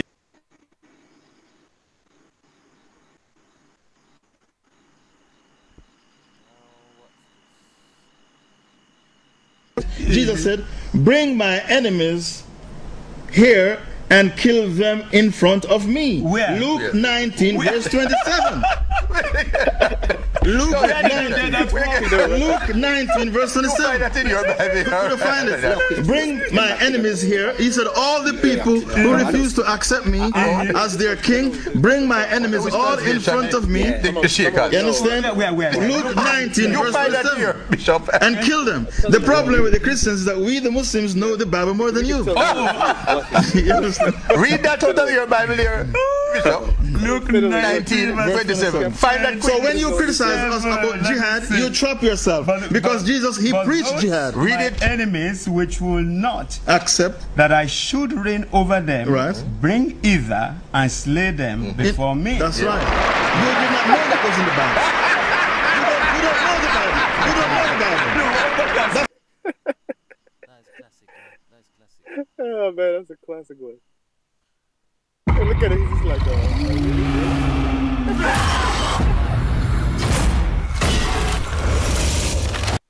that Christ Jesus wasn't crucified. He never died. And how can we prove this? Because this is the only thing which is actually, excuse me, protecting me or trying to retard my progress to become a Muslim. All my students, I'm sure some of them are here, they know of my ambition. But my aim and the truth is what I'm looking for. Because I believe a day will come I must stand by the judgment throne to actually testify all what I've done on earth. But how am I going to find that truth? Because it has been told that we the Christian, believe that Christ died and rose to show to the world that after death there is life. This is the proof. But if I can just have that, hallelujah, I would turn tonight to be a Muslim. I prove this to you. The brother said, now if he can be made certain that this crucifixion didn't take place, he is prepared to accept Islam tonight. Let us see. Man says, I want to find the truth. But generally, they close their eyes, they say, I want to see the sun. And I don't see the sun because his eyes are closed. And he doesn't want to open the eyes. He's terrified to open the eyes. Nobody can help him. No million suns can help him to see the light if he keeps his eyes closed. But now, if he opens himself to say, let's have a look. What does the book say? The book says, Luke chapter 24, verse 36, that Jesus returns to that upper room where they had the Last Supper. The Christian knows what I'm talking about. before his alleged crucifixion, Jesus went to that upper room in Jerusalem, and with his disciples they had the Last Supper. So after his alleged crucifixion, Jesus returns after 3 days. And he goes into this room, and his disciples are there, 10 of them are there. And he wishes them in Hebrew, Shalom Aleichem, same as Salam Alaikum in Arabic. When he said, peace be unto you, Salam Alaikum, his disciples were terrified. So I'm asking my Christian brothers, why were they terrified? They were affrighted because they thought he was a spirit. Am I quoting correctly your scripture? Yes. Real TV, can you tell us what a proper Muslim is, please? So I'm asking, in the comments here, did he look like a spirit? Did he look like a ghost, a spook? They said no. Then I said, why should they think the man is a spirit when he didn't look like one? Christian gets puzzled. Because they say they thought real Muslim wouldn't say that he was a spirit. So I said, you see, the reason is that the disciples of Jesus, his Hawariyun, they had heard from hearsay, people talking, that the master, Jesus, was hanged on the cross. They had heard from hearsay, people talking, that he had given up the ghost, the spirit had come out, he had died. They had heard from hearsay, people talking, that now he's dead and buried for 3 days. All the knowledge is from hearsay, people talking, because Mark chapter 14 verse 50, he tells us that at the most critical juncture in the life of Jesus, all his disciples forsook him and fled. All. So I'm asking, does all mean all in your language, you Englishman? He said yes. So they were not there. All the knowledge from what they heard. So on hearsay knowledge, if you know about a man who is dead and buried for 3 days, you expect him to be stinking in his grave. Am I right? After 3 days, the man should be stinking in his grave. Such a person you see, naturally you are terrified. Because you think he's a spook, a ghost, a spirit. So Jesus wants to assure them that he's not what they are thinking. They are thinking he has come back from the dead, resurrected. So he says, Unzuru ila yadayya wa rijlayya. Says, behold my hands and my feet. Inni ana huwa. I am the same fellow man. What's wrong with you fools? Can't you see? Inni, most certainly I, ana huwa. Husuni wanzuru. Say, handle me and see. فَإِنَّ الرُّوحَ لَيْسَ لَهُ لَمٌ وَإِزَامٌ. For a spirit has no flesh and bones, as you see me have. And they felt him. And they believed not for joy. Means they were overjoyed. And wondered, what happened, man? We thought the man was dead and buried. So he says, to assure them further, that this is not what they're thinking, he says, أَإِنْدَكُمْ هَاهُنَا طَعَامٌ. Have you got here anything to eat? فَنَاوَلُوهُ جُزْءًا مِّن سَمَكٍ وَشَيْئًا مِّن شَهَدِ عَسَلٍ فَأَخَذَا وَأَكَلَ قُدَّامَهُمْ. And they gave him a piece of broiled fish and a honeycomb, and he took it and he ate in the very sight to prove what? There is a ghost, he's a spook, he's a spirit. What is he proving? I'm a same fellow man, damn fools, what are you afraid of me for? This is what he's proving to them. He's telling them that he's not what you are thinking. And yet you said, no, he is. He said he's not a spirit, you say he is. Amazing, amazing sense of logic reasoning. The man is telling you, I'm not, you say he is. Jesus says, I'm not God, I'm a servant of God, you say, no, he's God. Jesus says, I don't know about the Yawm al-Qiyamah, they say, no, he knows. You say he knows. Jesus says, I can't do everything of my own self, they say, no, he can do everything. I say, what's wrong with you people? The man is telling you, I don't know. The man is telling you, I'm the same fellow. And you say, no, he's a spirit. He says, he's not a spirit, you say, he's a spirit. I want to know whether you understand English. I don't know Ghanaian, although I've told you in the Ghanaian language. Okay? A spirit has no flesh and bones. Why does he tell you a spirit has no flesh and bones? Look, it's an axiomatic truth. Everybody agrees. Whether Hindu, Jew, atheist, agnostic, spirit has no flesh and bones. So why must he tell you that? Because you are thinking that he is. He said he is not that. And he's eating broiled fish and honeycomb. Do resurrected bodies eat broiled fish and honeycomb? Do they? That when we wake up, Yawm al-Qiyamah, everybody eating broiled fish and honeycomb? Is that what it is? So what is this? The man is telling you he's not, and you say, no, he is. I said, this is this. The Quran discussed. Jesus said, seeing they see not, hearing they hear not, neither do they understand. The Quran confirms that. It's a summum bukmun umyun fahum la yarji'un. Deaf, dumb and blind, they will not return to the path. If you want to see, the signs are there. This booklet is here. I don't know whether you got this, crucifixion or crucifixion. Have you got this? Yes. Now, look, man, the whole thing. There isn't a Christian born. Look, brother, listen.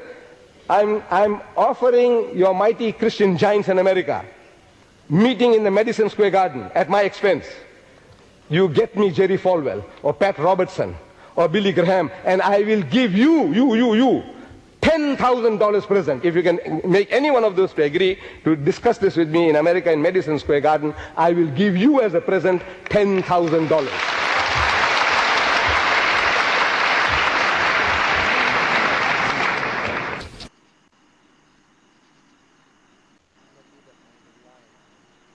Yeah, man. Allah yarhamah. But man, you know what it is? He was right about one thing, that the Christian missionary changed their tactic like the seasons, man. You can't debate them like this no more, because the one who's upon lies. You debate them like this tactic, what they're gonna do is throw the shubahat and ignore everything you said. Yeah, that's what they do. You said. Yeah, they ignore everything. Yeah, in the corner they do this especially that's why Hatun in that pigeon video, that's why she cursed Ahmadidat and was happy that he died, if you remember. Because they know that they researched this in their classes, in their seminars. They researched this, how Ahmadidat used to debate, and they knew the best way to corner the Muslim is just to throw shubahat. Ignore anything he said about your religion, because people know about it already. So just throw shubahat at him, and he'll have no choice but to answer. So they change the that's tactics, what they do, man. You know, Bob, he does it as well. Bob. You know what the funny does, thing is? You know, they spend millions and millions and, you know, going into Africa, into poor nations, and you know, just to propagate Christianity, whereas Muslims, we unfortunately have kind of stopped doing that kind of dawah movement, going across, you know, the world to, you know, propagate Islam. But still Islam is still fastest growing religion, you know. So, well, Allah doesn't need us, man. Allah is I tell you a story, about Africa and missionaries, because I've got family in Africa, so I go there every so often, East Africa and Kenya. So I was talking to a couple of black guys I know. Then they were telling me that the missionaries, they come there because there's a mosque near us. So I was there and I was talking to a couple of brothers there, and they're telling me that the missionaries, they go there and they basically go to the poor areas and they offer like a free nursery. Food, right? Nursery and free nursery and food and stuff like this for their families, and say like Mombasa, because there's loads of Muslims in Mombasa, so they'll go there and they'll say, offer like free nursery, feed this, whatever, and then slowly they'll start trying to convert the kids first. You know what I mean? Like putting in their head of Jesus and stuff like that. So what they'll do is they'll take the kids out on like trips and things like this, and they'll engineer situations where they try to get the kids to pray to Allah subhanahu wa ta'ala, and then they'll say, oh look, your God didn't help you, why don't you try praying to Jesus now? And then they'll fix it. So like he told me there's one thing where they used to do where they take the kids out. One of the kids, he was a bit older, so he told the guys, and they ran the missionaries out. So he told me that they used to take the kids out and they'd pretend like the car had broken down, you know, and they'd say, oh, the lions are coming, the tigers are coming, they're going to get us and eat us, let's pray. And you know, and then they try and start the car and say, look, your God couldn't save you, let's try praying to Jesus or something.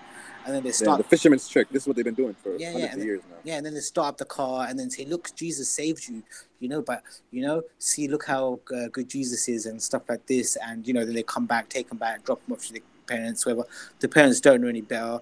You know, the kids are getting fed. The parents are working there, you know, trying to provide for the children.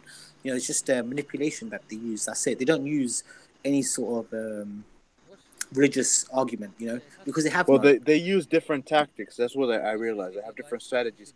They keep the same tactic, like this fisherman tactic. On time because what's the time now? Quarter past 2. Let's make this the last one, and because when my new laptop comes, inshallah, I'm gonna set a fixed time, like an early, like 8 o'clock or something like that, and gonna like do some set shows, like 1 week, 1 day for watching videos and doing reaction videos, like funny.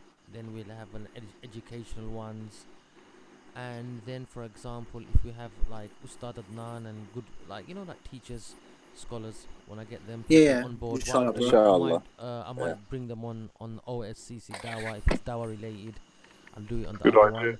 So on the other one as well. You see, the Christianity is so, now is basically so let's hiding watch this behind one, Qasim. democracy. There's a bit of short time. Hold on, let's just watch this one, bro. Hold on. The one who fabricates and transgresses, Allah does not grant him success. Can you think of someone? Can you think of someone who was a liar and a transgressor, and Allah deprived him of success until he became exposed? Jimmy Swaggart. According to Ahmadiyya, Swaggart. Swaggart. Jimmy Swaggart. This foolish man who, try to make fun of the Muslims about, polygyny or polygamy. We have a couple of terms. I'm not going to go into the technicality. Islam allows 4 wives. He just corrected me, said up to 4. I said, well, Mr. D-Dot, Christianity only allows us 1, so I had to get the best on the first shot. So he said, but you see, Christianity allows us only 1. And I have to choose the best.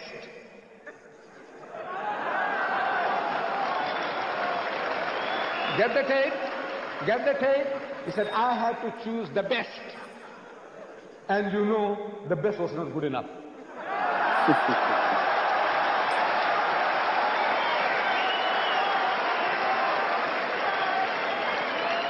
And he said supposedly that, Christianity allows me to marry only 1. So I chose the best one, from the first choice, supposedly his wife. Then he further went on to lie some more. Then he authored some books supposedly about prostitution and the evil of prostitution and blah, blah, blah, blah. And it wasn't long before they caught him with a prostitute. We thought that you had chosen the best wife from the first try. And we thought that you were authoring books about prostitution and the dangers. So they caught him with the prostitute.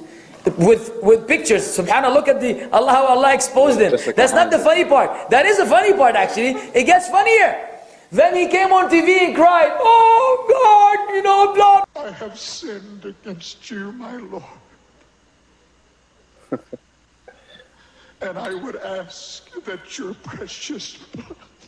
Today they knew all the details. Swaggart had been with a New Orleans prostitute. Another lie. Another Musrif Kadhab. And what happened? They caught him again. Ajib ya Sheikh. How can you be caught twice with a prostitute? Unless you were crazy. Or Allah had decreed that because you lied, you were a transgressor Kadhab, Allah will not guide him. He says something and he does something else.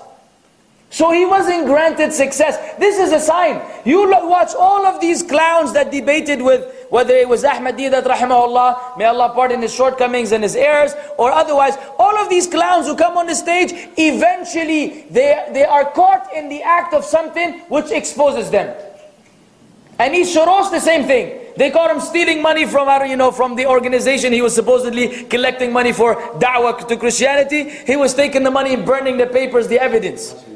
He's a prominent religious evangelist known around the world for his controversial writings about Islam and the Quran. Tonight, he is in custody in Baldwin County, charged with trying to burn down a condominium high-rise in Daphne. They all get busted.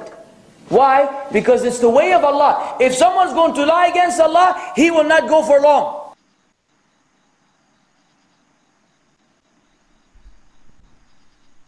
Anyone who does dawah in Christianity, or even there are in Islam or whatever, who exploits the dawah, Allah will expose them, man. Use dawah and do the opposite behind closed doors. You'll get exposed. Allah will expose you in front of people, and it's embarrassing, man. And you can see the religious scandal video right next to it. Hold this, Kirk. Like all of them were Christians. Behold the atheist's nightmare. These were the moments that rocked some religions to their very core. The banana and the hand are perfectly made one for the other. Welcome to WatchMojo.com, and today we're counting down our picks for the top 10 religious scandals. For this list, we'll be ranking high-profile and widespread scandals that had some serious repercussions within their respective religious institutions. Look at that. Number 10, Jim and Tammy Faye Bakker rape and fraud scandals. I never asked for a scandal, and I'm never gonna shut my mouth about this. Televangelism has proven popular and lucrative since the 1950s, with a number of high-profile preachers like Rex Humbard and W.V. Grant achieving massive financial success. Jim and Tammy Faye Bakker were even more popular, running their Praise the Lord or PTL Club ministry/TV show from the 70s to the 1980s. Scandal arose when Jim was alleged to have raped his church secretary, Jessica Hahn. The PTL ran into further problems when the Bakkers were accused of defrauding their flock of donations for Heritage USA, a Christian theme park. Allegedly, the Bakkers pocketed the excess funds and promised hotel stays that could not be fulfilled. Jim was sentenced to 45 years in prison, serving only 5, while Tammy Faye divorced him during his incarceration. Number 9, Mother Teresa's motivations and charity scandal. To her, the convent and the catechism matter more than the clinic. Albanian Indian nun and missionary Mother Teresa founded the Missionaries of Charity and did a large part of her work in India, where her organization ran hospices and assistance programs for the poor and sick. In 2015, however, Mohan Bhagwat, the head of a Hindu nationalist group, criticized Teresa's legacy, citing suspected ulterior motives to convert those she helped to Christianity. Journalist Christopher Hitchens had expressed similar denunciations, saying that Teresa's perceived altruism was, in fact, a ruse. He alleged that she wished to advocate suffering and not to save people from the hardships. Nah, she's no Mother Nightingale. So I don't want to hear that. I don't want to hear that in Islam is Mother Teresa in heaven. You know that little argument. She's in hell, man. Yeah, subhanAllah. People always use the argument against this, and now it's like backfired. Yeah, she's in hell. You can see for yourself. A lot of these Christian things, like even like the Samaritans. You know the Samaritans. They don't even give aid. They don't even give aid. They pretend like, oh, we help everyone. But if there's loads of cases where there's been like couples that they don't go. I'm going to prove it. Everybody says you're good. Everybody says you're amazing. A case of where agents infiltrated in the Red Cross, and when they go over to war zones, they actually go. In Pakistan, they did it in Pakistan. They did DNA tests on the local kids and stuff like this to see if they could capture Bin Laden, whatever. And because they did those DNA tests, a lot of kids, a lot of people in Pakistan stopped getting the children vaccinated because they didn't know what the people were doing, and so it caused a kick of cholera and other diseases to come back because of what they had done. Why do good people go to prison? Yeah, like for example, Mother Teresa. Yeah, can I say something about the sorry. Why do good people? The one thing that shocked me was the Imam Tawhidi one. That guy is, oh my god! I thought it couldn't get worse than Majid Nawaz, but that guy is like. He's lost the plot, man. That guy's lost the plot. Yeah, man. Us Panta, we deal with it, man. Like I said, they'll get this. People, the false monafics, the hypocrites, Allah will deal with them, man. They're emasculated, man. Like I said, man. Just like Ahmadiyya used to say, man. They like Allah will expose what's the name? You right in that park. You'll be exposed. If you're at the park, they're slaves, man. And exposing the dawah. I mean, sorry, a hypocrite, like you're preaching, and then you go around and doing this opposite. Allah will expose. As Muslims, we want to be slaves of God. They want to be slaves of the current culture and of other men. That's what they want. They want to be the slaves of other men and what the culture is at the time. I think what happened, because especially this is prevalent in American communities, where you see these Muslims get battered on live TV every day, and what happens is you begin to form this idea where, I can't defend myself anymore. I just have to give in and sell myself to these people, and then maybe I can make a name for myself, I will never do dawah, because I want to practice what I preach. So I thought I could at the moment I thought to myself, if I can join in the dawah by providing the videos we're not, because I'm learning. Look, bro, you might look at me. We're all learning, bro. We're all learning. Alhamdulillah, I'm learning a lot. I'm not even telling people whatever, but I'm learning. And when I'm ready, I feel like I can practice what I preach, then inshallah maybe I might go in the dawah scene. Other than that, I'm just a layman.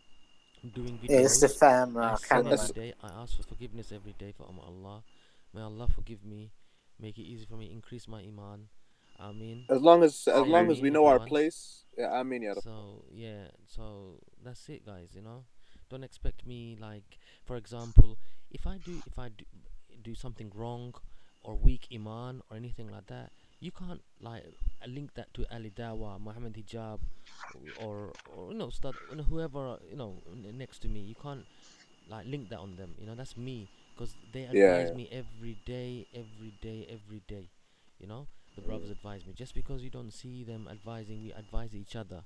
Just because you don't see on video and stuff that who's advising who, don't assume that you're not being advised and whatnot, because we are. You don't know, so don't assume the best, and try to have a soft heart, man, because we all need forgiveness. When we make mistakes, what do we want from others? We want others. We want forgiveness from others, yes. But how comes when we want forgiveness, we want it, and when it's time for us to forgive others, our hearts are like stone cold. So true. Like we don't want to forgive people, and if others forgive, if you see other people, soft-hearted people, forgiving others, the ones that don't want to forgive that next man, they are going in hard on the person who wants to forgive the next man. Do you understand? So it's another thing, Syed, touching on that, basically,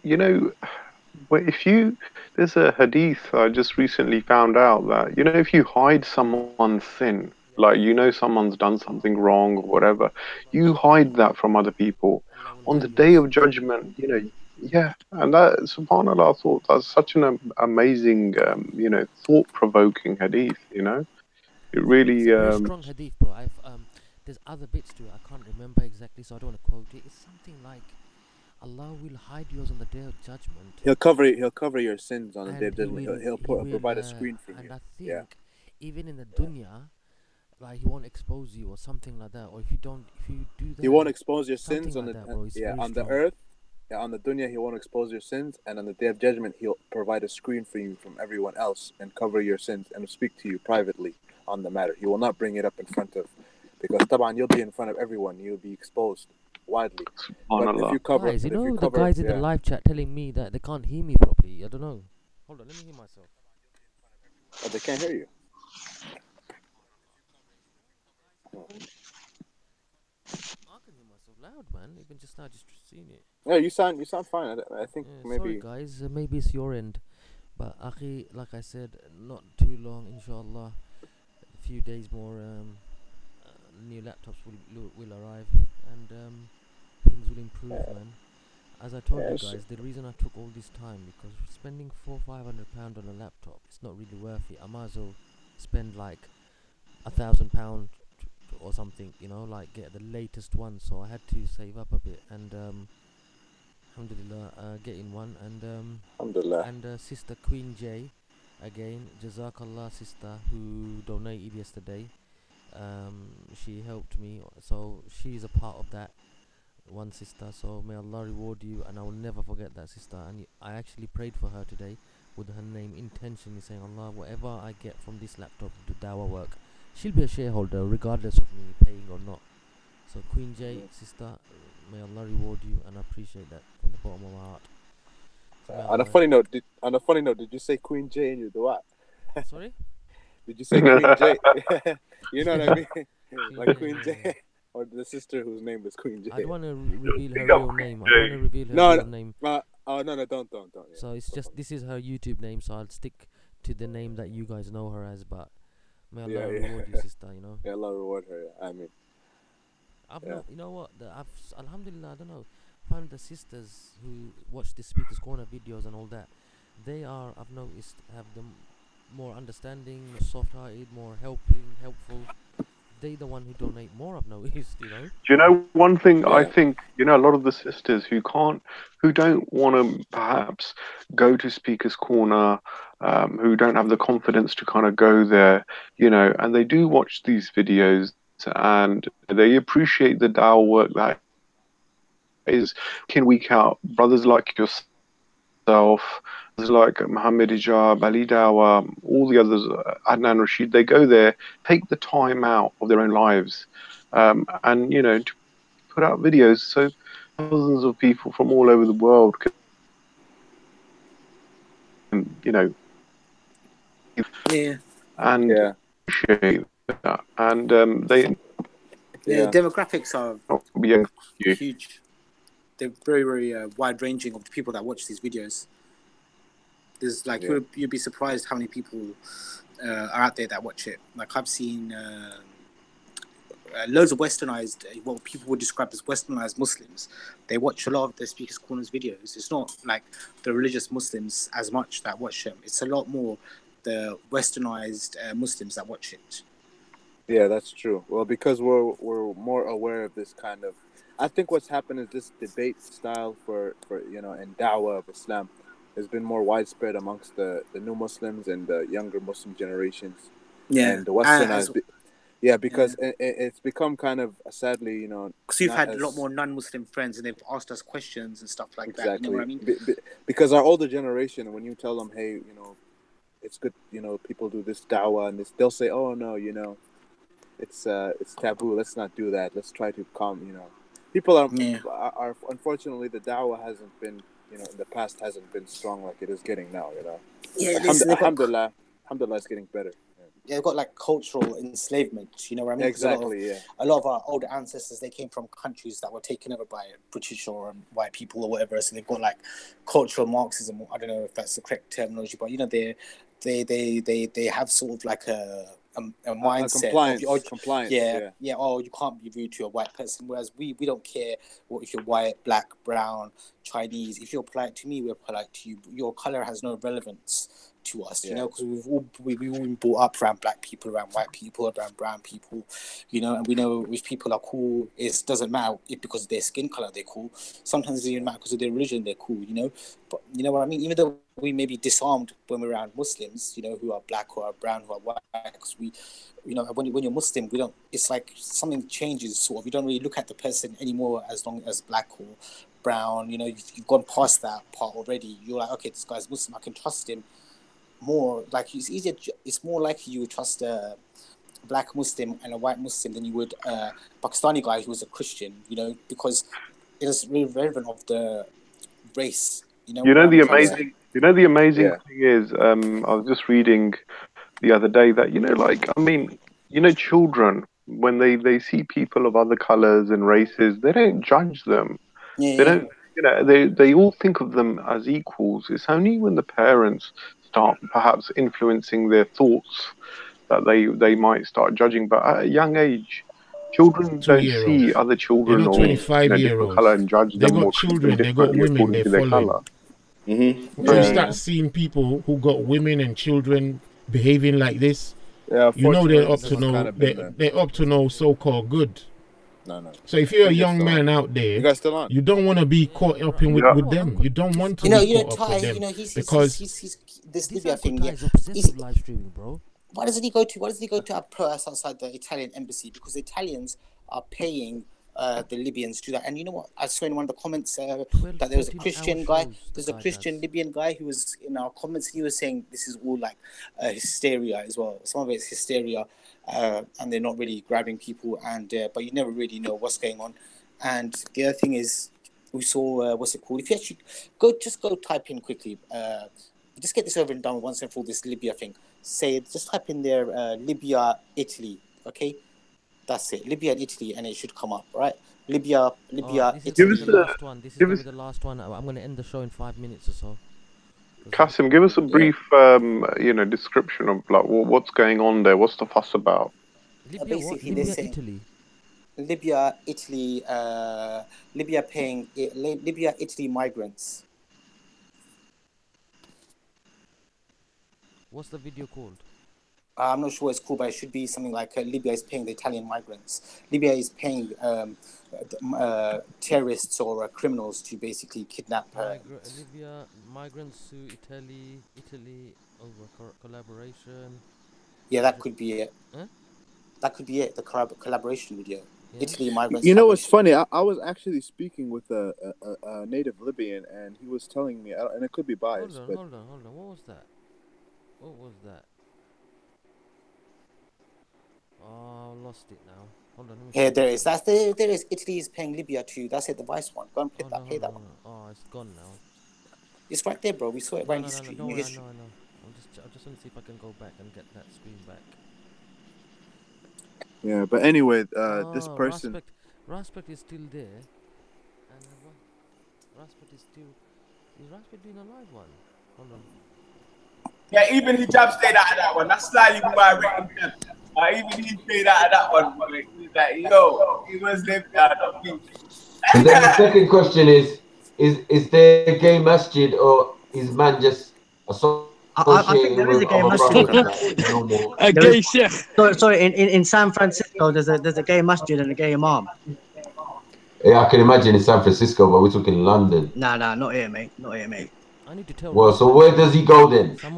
Actually, there was a brother who came down to the speakers. Mods there straight away. Delete my comment. Hide me. There's some guys like proper haters, man.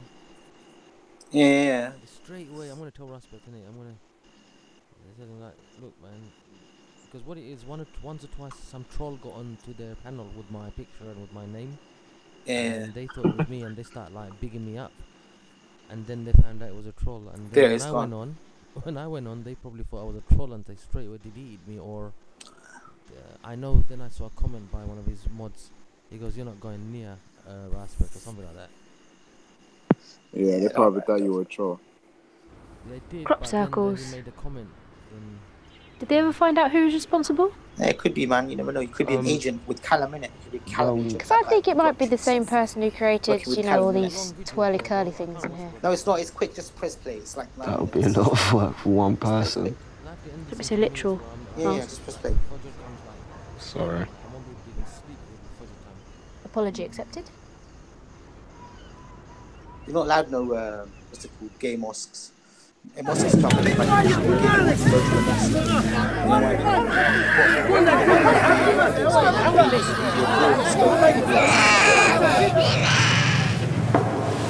Yeah, that's right. There you go. Italy's paying Libya.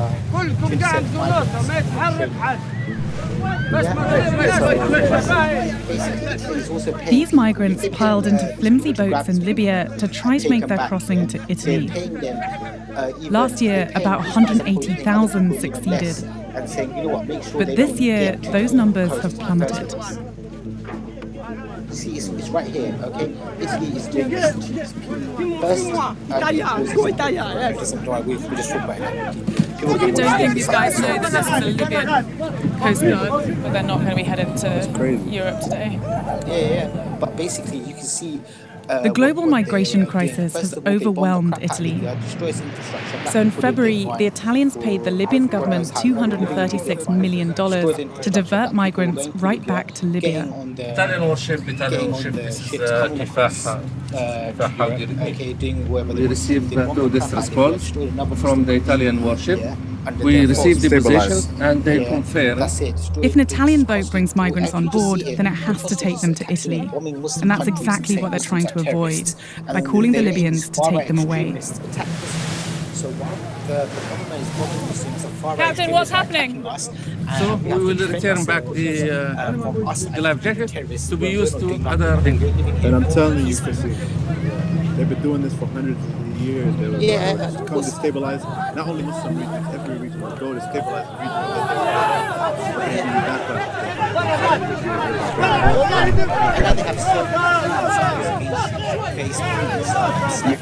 You know what the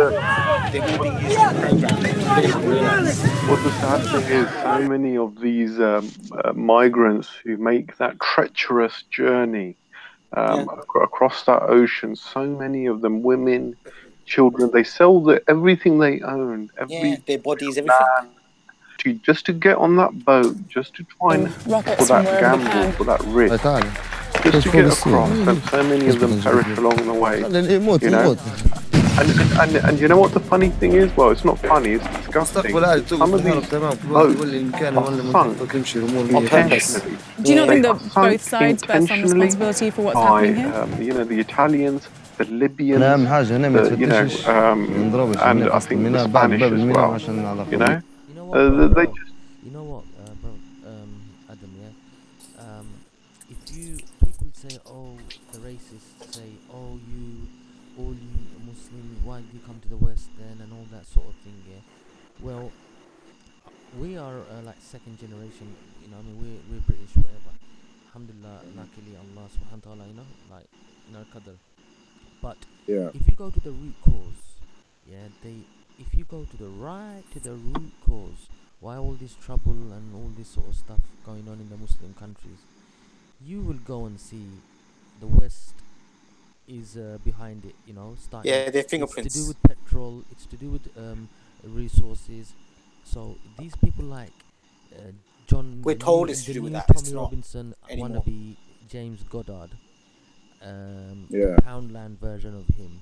It's the Jar man. That's what it's to do with. It's to do with like Jar. Wannabe fame hungry, you know, they don't care about other people. They just want the publicity and the money. Anyway. You know, all these nations, they work in their own interest. You know, at the end of the day. I get it, yeah. We Muslims, Allah said, what did Allah say? Until we fix ourselves, we will be humiliated, yeah? Now, we are, okay, I know we our Muslim countries, there's not one Muslim country follows the correct way of Islam, yeah? So that's fact. Secondly, there's none. Secondly, that if you go back, you will see the strings are being pulled such a way where the Muslim countries can't really. It's like the race has been rigged. They can't build themselves. All the Muslim countries, all the leaders were picked by the kuffar, basically. Qasim, let me finish, bro. It's like the race has been rigged. It's like if you move the goalposts or move the finishing line to suit you, or basically the system's rigged. How the hell it's gonna, you know, why the people want to live there? Because natural human reaction is to leave, to provide for your family, to live in a good country, safe country where you feel safe and stuff like this. Now look at us Muslims here. Look at the benefits and look at all the safety that we get in a non-Muslim country. The non-Muslim countries are actually following the Islamic way of life, barring one or two things here and there. Do you understand? So you know, I don't know. All this blaming, oh, why you Muslims coming to the UK and this and that. You know what? Stop bombing the shit out of the Muslim countries. Stop interfering and in politics. Buy the petrol. Don't start like trying to rig the petrol race and try, oh, how we can get it for cheap, and oh, if we can't get it, if the Muslim countries don't cooperate, let's bomb them and kill them and start a war. And we're stupid enough to fall for their tricks and start fighting with our own brothers. Because look, before there was no such thing as Sunni Shia fighting. Like, alright, there was a difference in the 80s, like 80s, 90s, but look, 80s, 90s, yeah. Not really, very low level. It was 80s, 90s. It started 80s, 90s. They come and that's when the invasions happened. Fights between brothers. Yeah, Iran, Iraq. And there you go. America paid Iraq to attack Iran. Look at Libya, yeah. If you know, look, alright, I'm not saying they were perfect, Saddam and Gaddafi and stuff like that. At least they're prosperous. Look at their country now. Look at the both of the countries. Even getting rid of them like that, you know. But still, you know, I've actually said I've spoken to Libyans and I've spoken to Iraqis. I know some personally, and they are like, even the Shia in Iraq are saying, you know what, it was so much better under Saddam. We want Saddam back. A lot of them are saying, compared to the situation now, what's going on, you know, bombs going off, no security, you know, corruption. At least with Saddam, there was security and people felt safe. As long as you didn't mess around with him, you're okay. Nothing was going to happen to you. You know, that's why Shamsi has a good point about that, where he brought up the hadith that says that you try to remove the punishment of Allah with your swords, and Allah leaves you with your swords. So basically, that's what happens when these people try to remove these dictators. It made us weaker, and our nation weaker. A nation weaker, instead of dealing with the problem. Muslims didn't try to remove them. That was exactly. an instigation. It was an instigation really from the kuffar. And you see, the kuffar has selected all the Muslim leaders since World War One. Okay, all the Muslim leaders were selected by the kuffar. House of Saud selected by the kuffar. Princes of Yemen, the kings of Jordan selected by the kuffar. Every single country, you don't need to go through all of them. The Mufti of Jerusalem, was basically Arab nationalist, and he was also selected by the kuffar. So he basically was a supremacist, Arab supremacist, and the kuffar even selected him. Yeah, okay. So no Muslim leader since the 1914 has been selected by Muslims. Yeah, okay? Exactly. And anytime the Muslims had democratic elections where they selected a Muslim party, the kuffar went in and overthrew it. Like in, I believe it was in Algeria. Muslims won. Ali Ben Hajj and Abbasi Madini, those were the Muslims won. The Muslims won, and the French came. The French did a coup in that country. So when they say we want democracy, we want this, they don't want anything for Muslims. They just want to steal Muslim resources, kill Muslims, and prepare Muslims to worship Dajjal. That's it. They done it with Egypt. They did it with Algeria. They did it with even Syria. In Palestine, when the Palestinians Palestine. We don't recognize that vote.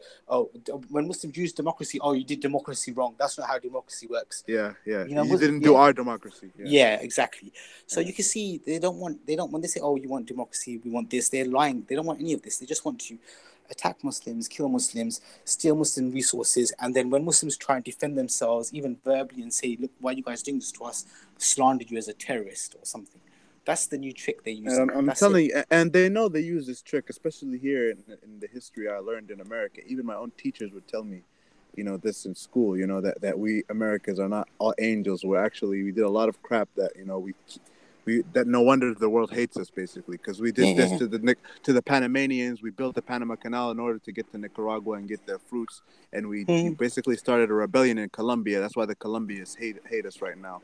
And it's all over the world, man. Not even just Muslims. They did it to Africans, South America. But now the main focus, everybody hates them. But now the main focus is Muslims because they have never defeated Islam. They can't defeat Islam. Yeah, and they want to. They want to destabilize us. Yeah. It's Islam. No, that's not it. The thing is Islam. Listen to what I'm saying for a second. The reason is that Islam is the only other opposition to their capitalist system, is the Islamic system. That's the only reason. There's no other. The communism is finished. All the other types of ways of life have there's no way of them. Islam is the only threat. And Qasim, the speech of Nick Griffin that I think you put a link up the other day, that exposed everything. For the people that say, no, it's not true. There's another one. He blatantly said that the people in America, the Zionists, they are like saying, look, leave everyone alone, leave everything alone. Just go after, forget about the bankers, who are actually responsible for the majority of all this. Just go after the Muslims. That's attack Islam, Yeah. That's what they've been doing. Yeah.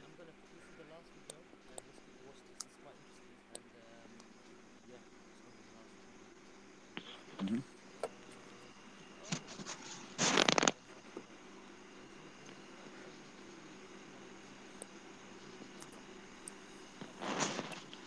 Can't hear you, bro. I was thinking that that's not my video. Why has it got my link there? And then I thought, it's only 300 views 2 weeks ago. That's something suspect there. Hold on, let me just play there.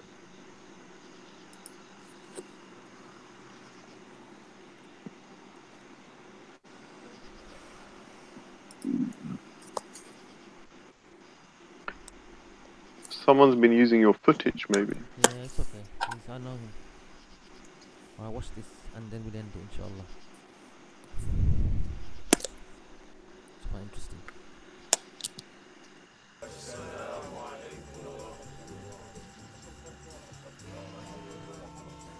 Now you may be shocked by these words, but I have eaten from the same plate, drunk from the same glass, and prayed to the same God with fellow Muslims whose eyes were blue, whose hair was blonde, and whose skin was the whitest of white.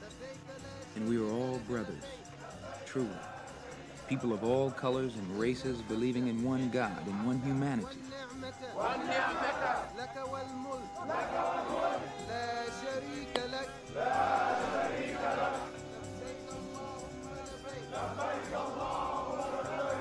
Sincerely, El-Hajj Malik El-Shabazz, Malcolm X. Bismillahirrahmanirrahim. Alhamdulillahi Rabbil Alameen. Ar-Rahmanir-Rahim. Maliki Yawmiddin. Iyyaka na'budu wa iyyaka nasta'in. Ihdina as-sirata mustaqim. صراط الذين أنعمت عليهم غير المغضوب عليهم ولا الضالين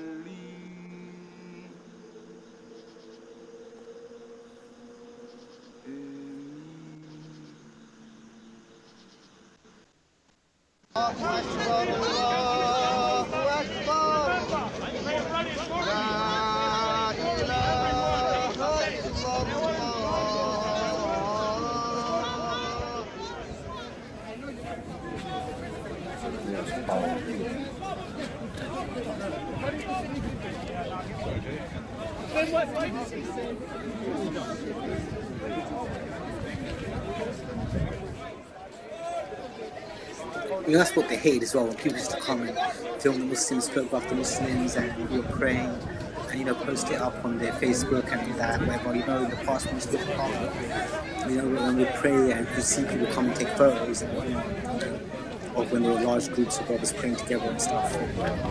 And they do that a lot, and I have a funny thing about that, because I was in DC before Eid al-Adha, and my uncle and their family was coming from California to celebrate with us in DC. So we're all wearing our garb, and all the traditional clothing. This man, Tommy Robinson, we go to DC, we're all and we look like just came off the boat type of thing. Everyone's looking at us. Has come. The first time I've been going to this park for quite some time. You can't hear it. For my YouTube videos. Yeah, we can't hear it right now. I've been coming here frequenting the park for a long time. What I see today is something I've never seen in the very long time I've been going to the park. I see thuggery, hooliganism, we can't hear violence. That's what I see today. There we go. This is not free speech. Neo-fascists today have stolen the political agenda and have disguised free speech with neo-fascism. I say to you guys today that we will take a stand as Muslims and the wider community who are willing to engage with us on this. We will take a stand against this hate, and we will continue in the real freedom of speech, which is a freedom of speech which allows us to elucidate, illuminate, educate, and that's what we're here for everyone. When time comes or anyone, this is what we need on this Sunday. So I'm going to jump up and pull people away from them to his own. Yeah, Kasim, let's still say that. We were talking about that last time. That would be a good idea. We get our own perspective about either against him or about him, secret agendas or whatever, just to get people away from Han's promotion. Because obviously, keeping them away from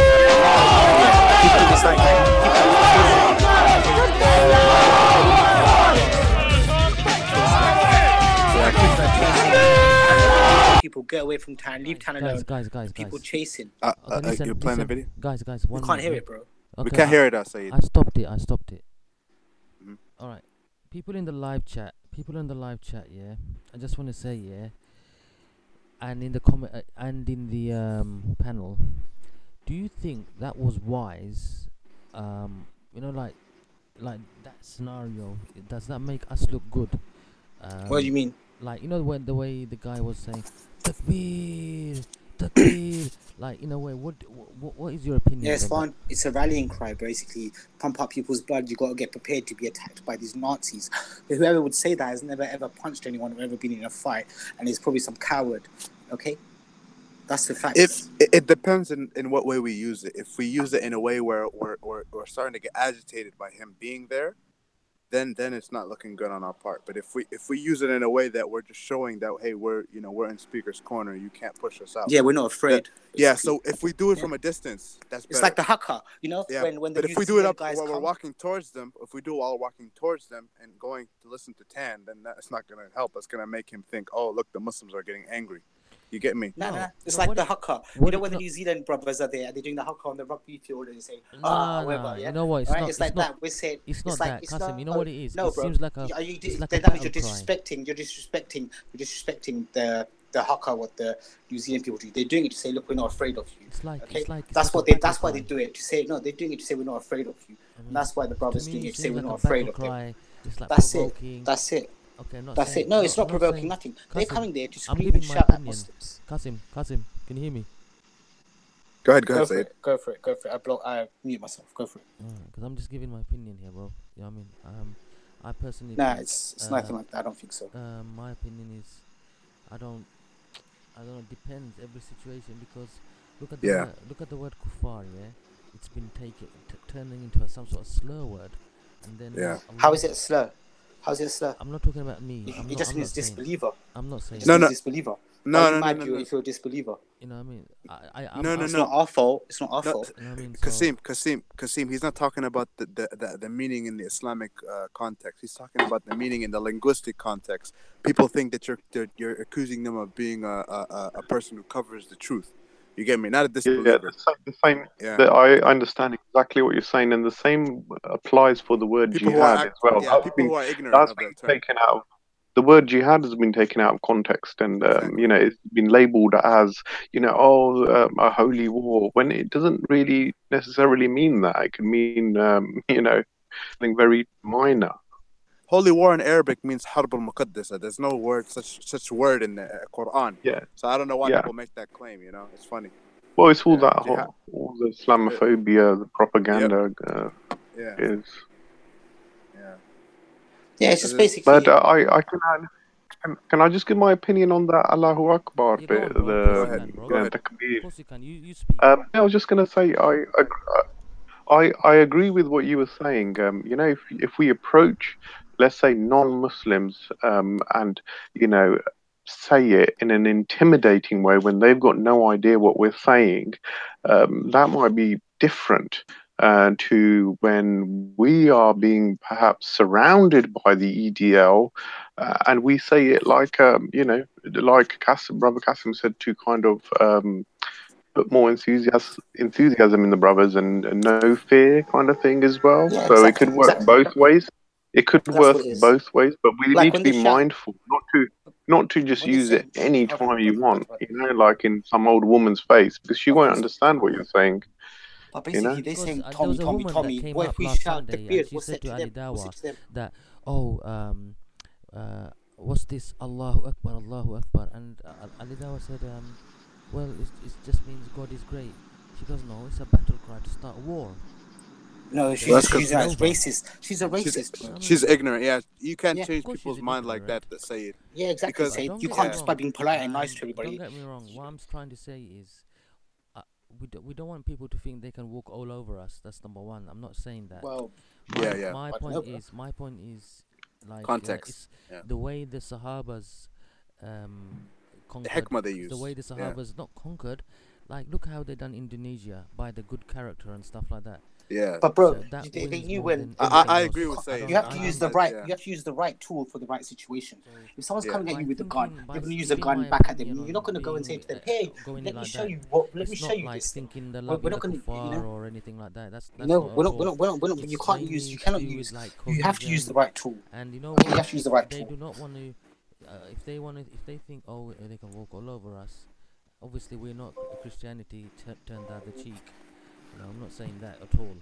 But that's a lie anyway, Christianity. Qasim, can I say something? Can I say something? You know what it is? It's the whole thing that Ahmadiyat even used to use. It's when people want to have a good conversation, you have a good conversation. But if they want to have the sledgehammer argument, then you give them the sledgehammer argument. You get me? So it's always like, so I agree with Syed. I agree with both of you, but I agree with what Syed saying that you need to use it in a real better TV, context. Yeah, but if they're using stupid ass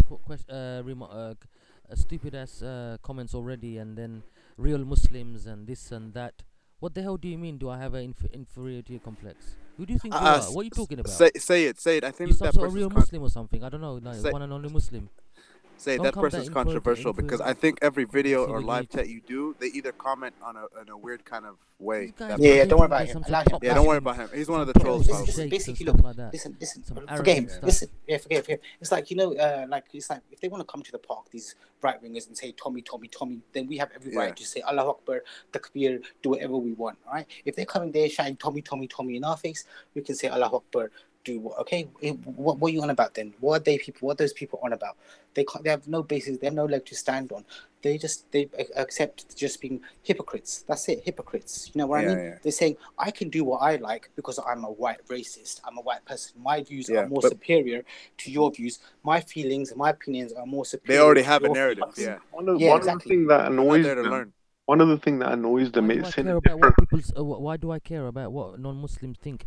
Because I want to change their hearts and mind. That's why I care about what non-Muslims think. Okay, being harsh with them will not change their mind. So I hope that answers your question, mate. Okay, our Prophet like I said earlier, Syed, what did Allah say? Qasim, be quiet for a minute, please, bro. Hold on, Qasim. Okay, what did Allah say to our Prophet ﷺ? He said, if he was harsh to them, they will never embrace Islam and things of that nature. So you know what? Harshness never works, and your attitude to me stinks, bro. Coming on like here and saying, when you bring some real Muslims on, and then you apologize, then you come out with comments like bro, you know what it is? Sometimes be careful though, Syed, because some of these people that come on these chats, they're trolls. Some of them aren't Muslim. They're pretending to be Muslim just to cause friction. So don't assume that everyone's writing negative things is Muslim. They could be non-Muslim. They could be just trolls. There could be anybody, and people should know that Syed is very soft-hearted. He's a really nice guy. He always like to give people a chance. Okay. I'm not going to give you a chance. Yeah, he's a really good brother. He has patience with even the haters who hate Islam. He has a lot of patience, and I love him for it. And sometimes I come and say, "Why are you still being nice to this guy?" But that's a really good trait that Syed has. A lot more brothers should have this trait. Okay, but trust me, there's enough brothers like me who are going to go and just smack the brother for saying something. Right? There's enough of us already. Okay, we need more brothers like Syed. Right, so I think you know what I think. I'm in the middle of you two guys. You're good cop, bad cop. I'm in the middle. You know what I mean? Say's the good cop. Yeah, but Syed, I recognize that real TV. I think he did the same thing last live or somebody else's live stream. So don't comment on him. He's controversial. No. I'm just like basically the reason I'm responding is not just to him. There are one or few others like him, and I thought, you know what? Let me explain myself, because sometimes they think that because I respond like that, we're being soft or something. I'm being soft, or they'll say, kuffar lover, or this or that. You know what? Yeah, like I said, my whole intention is, I know forcing someone, being harsh with someone, it doesn't work. You cannot change their mind. For God's sake, man, it didn't work on me. When I was growing up young, force and being harsh, Islam didn't come into my heart properly. When my dad, when my ustads, when I was a kid, it didn't work, man. It did the opposite. Yeah, opposite. Me too. The opposite. Then when I saw the real Islam and when I read about Prophet ﷺ and this and that, it opened my heart, man. Do you understand, to Islam? Yeah. Otherwise, it appealed to your hikmah. It appealed to wisdom. I don't care. Even a racist, why can't we be patient with her and change her mind? I'm not saying someone like Tommy Robinson, Tan, stuff. Do you know, that's I really admire what you said there, Syed, because, if you do look at the hadith, you look at the hadith of the woman who used to throw the rubbish on the Prophet. Just imagine if that happened now. Someone at Speaker's Corner started throwing rubbish over you. You're going to knock them out. Yeah. What about the other hadith of somebody going into the mosque and urinating in front of the Prophet, and another companion said, should I just finish this person? And the Prophet said, no, let him do his thing. And it's things like that which change the hearts and the minds of the people. I understand what Qasim is saying, like, do not turn the other cheek if someone's going to slap you, but at the same time, use that force and use that power responsibly. Yeah, it's the whole thing comes down to the balance between justice and also you having mercy towards someone else, not to be harsh with them. But honestly, that woman that Ali Dawah was debating, I think she's just ignorant, because you could tell by her answer she didn't know what she was talking about. Okay, you know like, what, guys, 1 second. Yeah. Yeah, sorry to cut you in there. Go ahead. This is quite important before I forget. Sorry, Abdullah, bro. Go ahead. Nairobi pirates, not Nairobi, Nibru pirates, whatever. I know the people come on here and then they go on other channels and then they backbite. So all I'm gonna say is to them, Akhi, I sin every day, and when they go on other channels and backbite me, may they do more. It's a blessing, Akhi. So all I will do, they will take my bad deeds and I will take their good deeds. And so Alhamdulillah, I say to them, Akhi. So let them keep on slandering me. For what? For me being what? For having patience, for not getting high rate, for not letting my blood pressure rise over words, and you know what? For thinking, you know what? Let my good behavior, my patience, my sabr, my good personality convince someone, change someone, and then come and ask me why you like this. And why am I like this? Because my Prophet taught me. I saw my Prophet how he behaved. That's why I'm like this. Why? When I went to Hajj in 2016, I learned patience. I wasn't like this before Hajj. I'm telling you, queuing up for the toilets for 7, 6, well, hold on now, about 2-3 hours, busting my gut to go to the toilet in Muzdalifah, when you have to spend the whole night outside, sleep outside. You know what? I stood there in the toilet, like queuing up for the toilet for hours. Then, for example, in the heat in Arafah, when I was sitting and standing and praying, I thought, you know what? I will appreciate my house's toilet. I will appreciate my house fridge, my fridge in the house. I will appreciate the car. I will appreciate every single damn thing. You know what? I say Alhamdulillah to Allah that I can clean myself. I can go to the toilet, and clean myself. Can you imagine? It's basic things like this that we just take for granted every day. We don't really appreciate, just being able to see and going to the toilet, simple things like that, which you may laugh at, but some people, I know some people that have got a colostomy bag, they're not able to go to the toilet. And just imagine, Akhi, just imagine if you can't. There you go. Can't clean yourself, and you have to depend on someone going to the toilet. It's like, bro, you're in a prison in your own body, then you're thinking, and you're too scared to ask Allah, Allah, take me from this world. And then you're thinking, you know what? If I go from this world, have I done in all my salah? Have I asked for forgiveness? Will I be forgiven? Because, bro, when we leave this, step one is when the angel of death comes and takes your soul.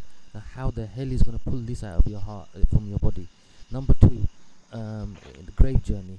Number 3, the waiting period. Then when you wake up, and the day of standing, the sun's going to be at 1 mile above your head. Subhanallah. Do you understand? It's like, you know what? Like, oh man, when I think about these things, man. Yeah, a long journey. It automatically calms me down, bro. This is why I'm calm, man. I don't let things get to me like that. Do you understand? Yes, this Raj thing, whatever, blah, blah, blah. I'm human. I'm not perfect.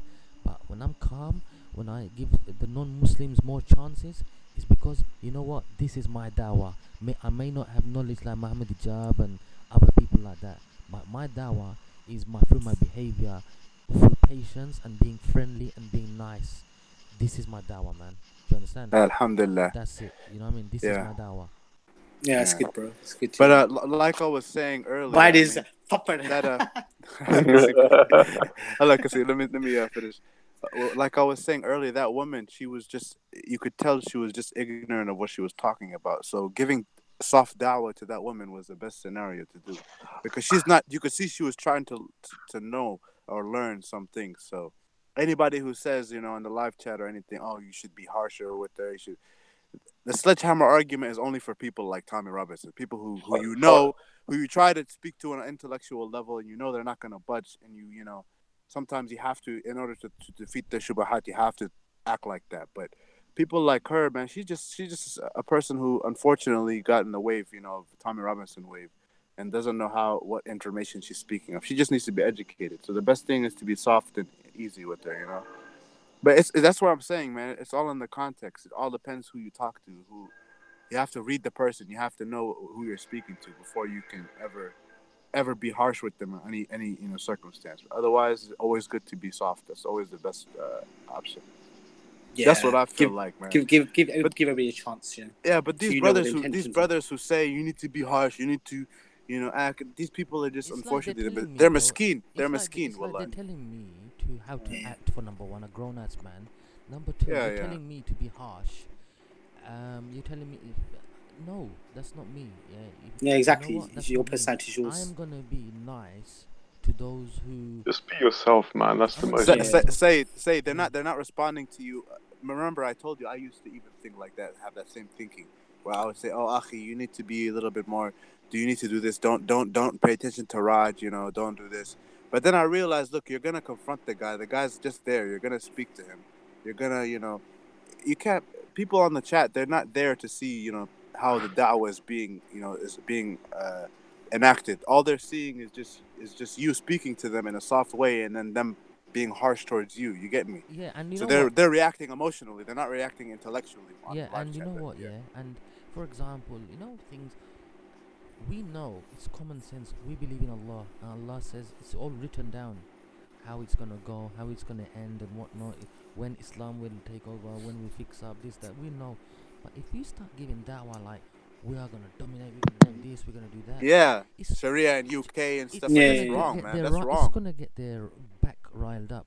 We know. I think the best way, look, bro, is when we were talking the other day, and we said, look, Britain, and you were saying earlier, Syed as well, look, Britain is essentially, all the rules and stuff here are what should be in a real Muslim country. You know what I mean? The only thing that is here that wouldn't be in a Muslim country is, alcohol, gambling, pornography, basically. You know what I mean? But otherwise, there's nothing. You want to know something interesting? If you go to the Capitol in America, the Capitol building. When you look up, one of the influences that they put that the is the Prophet. Is Islam, and Thomas Jefferson had a Quran himself, and they said use some of the verses. If you read the Declaration, use some of the verses from the Quran, and it goes on. And some say Abraham had one. It goes on and on, man. But honestly, it doesn't mean it's a Muslim country. It just means that our influence has gone back in these regions for as far as we can, even look into history. It's in the Constitution, isn't it? It's it is. The Quran is in the American Constitution. Yeah, obviously they stole it from our deen, but it's it's like they're following Islam more than we are right now. Yeah, even it shows that we have an influence. They just had la ilaha illallah in their hearts.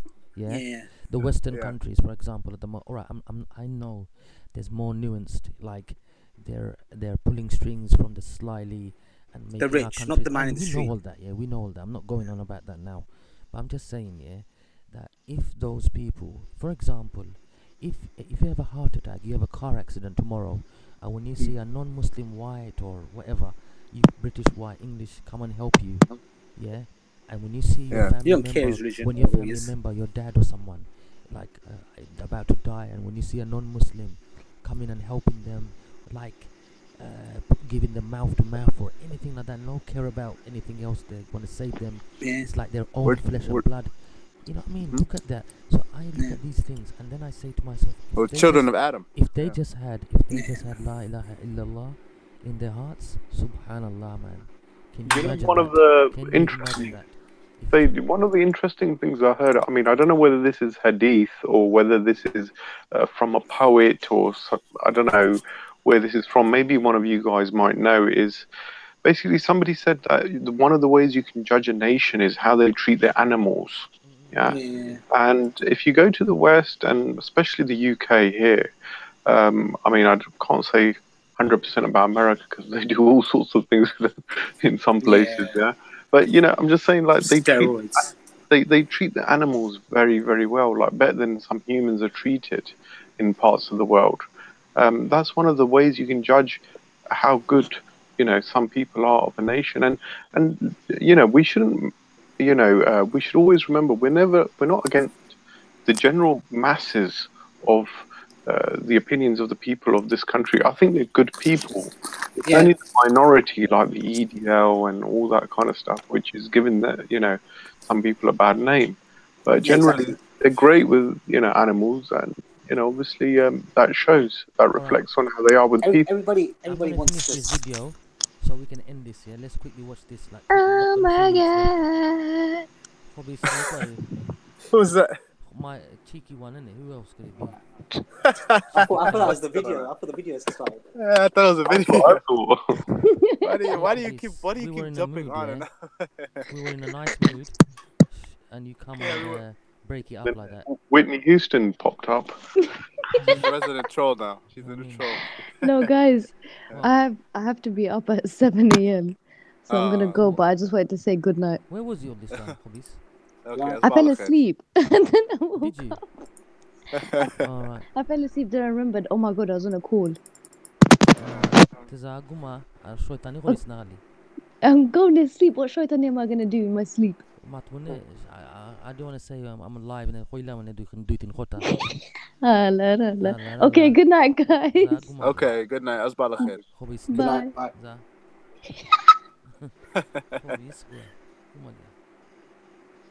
Our sisters, man. Anyway, I'm gonna say, who is it, man? She lost my track of thought. Let me just. Yeah, you were talking about. Yeah, you want to show a video.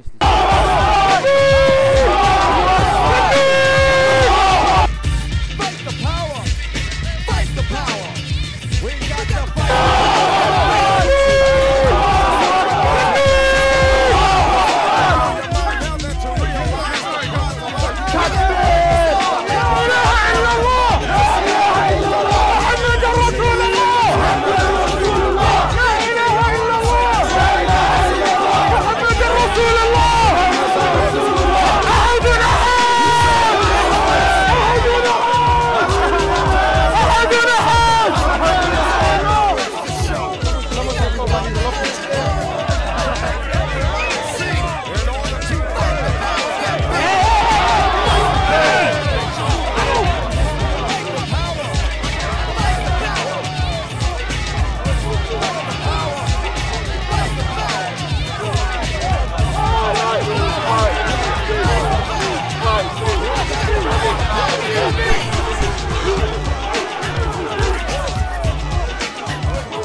Yeah, what up? Elvis was a hero to most, but he never meant to me. Is he straight out racist? The sucker was simple and plain. Cause I'm black and I'm proud. They were in his cabinet. Most of my heroes don't appear in no stamp. Simple look at you looking, find nothing but rednecks for 400 years if you check. Don't worry, be happy. Was a #1 jam. Damn if I said you to slap me right here. Get it? Let's get this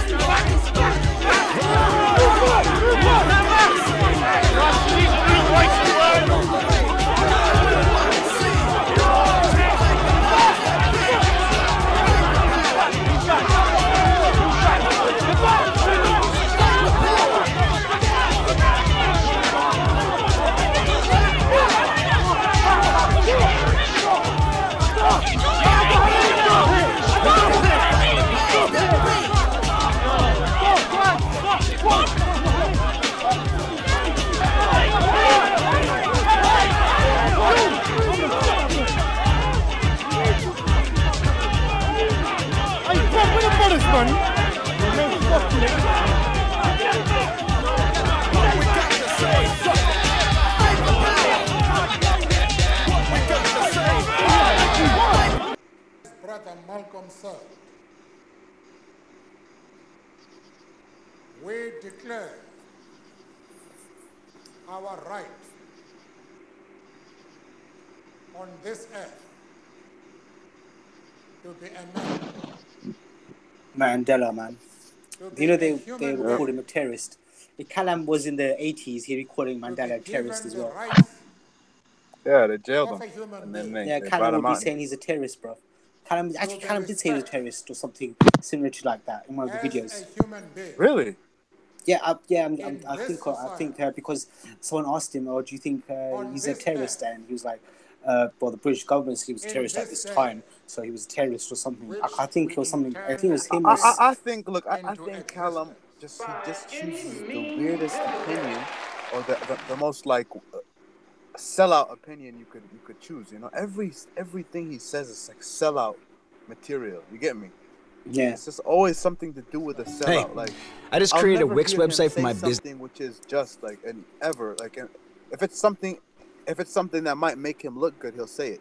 Yeah. To seem just, like he might say, "Oh, I didn't like him." People might be claiming, for instance, people might claim that a brother will say something racist in Speaker's Corner, right? And then Callum will be like, and then hold on, Syed.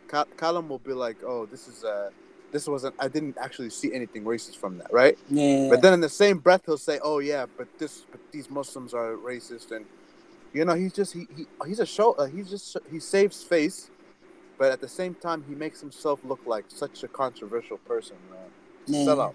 It's just That's why I say he's a politician. That's why I say that he's a politician. Yeah, he's saying he wanted to be a reporter, but the first rule of being a reporter is not to become the news, and he has become the news, so he was not really there to be a reporter. And I personally, I think he wants to be on Tommy Robinson's level. That's why when he saw Tommy Robinson, it was like meeting his hero. I'm telling you, he wants to have a following and that kind of off-kilter following of people like Tommy Robinson has. That's why. Yeah, he's playing that.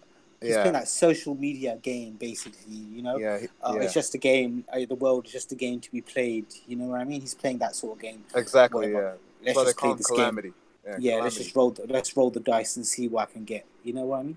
Yeah, man. It's just the arrogant person, man. I wonder if he put that when he got slapped up. I wonder whether he put that on his channel as well. He doesn't care, man. He'll sell himself. Just like Hussein said, man. He'll sell himself for anything, man. He doesn't care. You can smell it on him, man. I'm telling you, like people like that are just dangerous people. I don't know why black brothers aren't looking at someone like Brother Hussein and seeing what he's doing, how he's doing his life, how well he's doing, and how Islam has helped him and stuff like this. I don't know why brothers aren't looking at someone like Brother Hussein, and they're looking at someone like Callum who's selling himself, for anything, or even, you got like much better role models. You know what I mean? People who have like turned their life around, they're doing well, they're doing good. Because people want something. People want something which is not the usual status quo. Hold on, guys. 1 minute, yeah. Guys, in the live chat, I think someone just quickly made a quick profile pic, snapped it and made this new account, Fataha Ali. That's not the other Fataha Ali. Okay, so that Fataha Ali is not the one who was on here earlier on. It must be a fake one. Because how quick her tone changed, and it just doesn't make sense. I've seen her before, and she's not like that.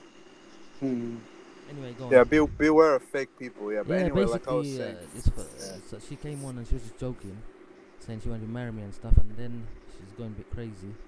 I think some troll must have basically. It's a troll. You can smell a troll. Took that and just took her picture and just acting on behalf of her.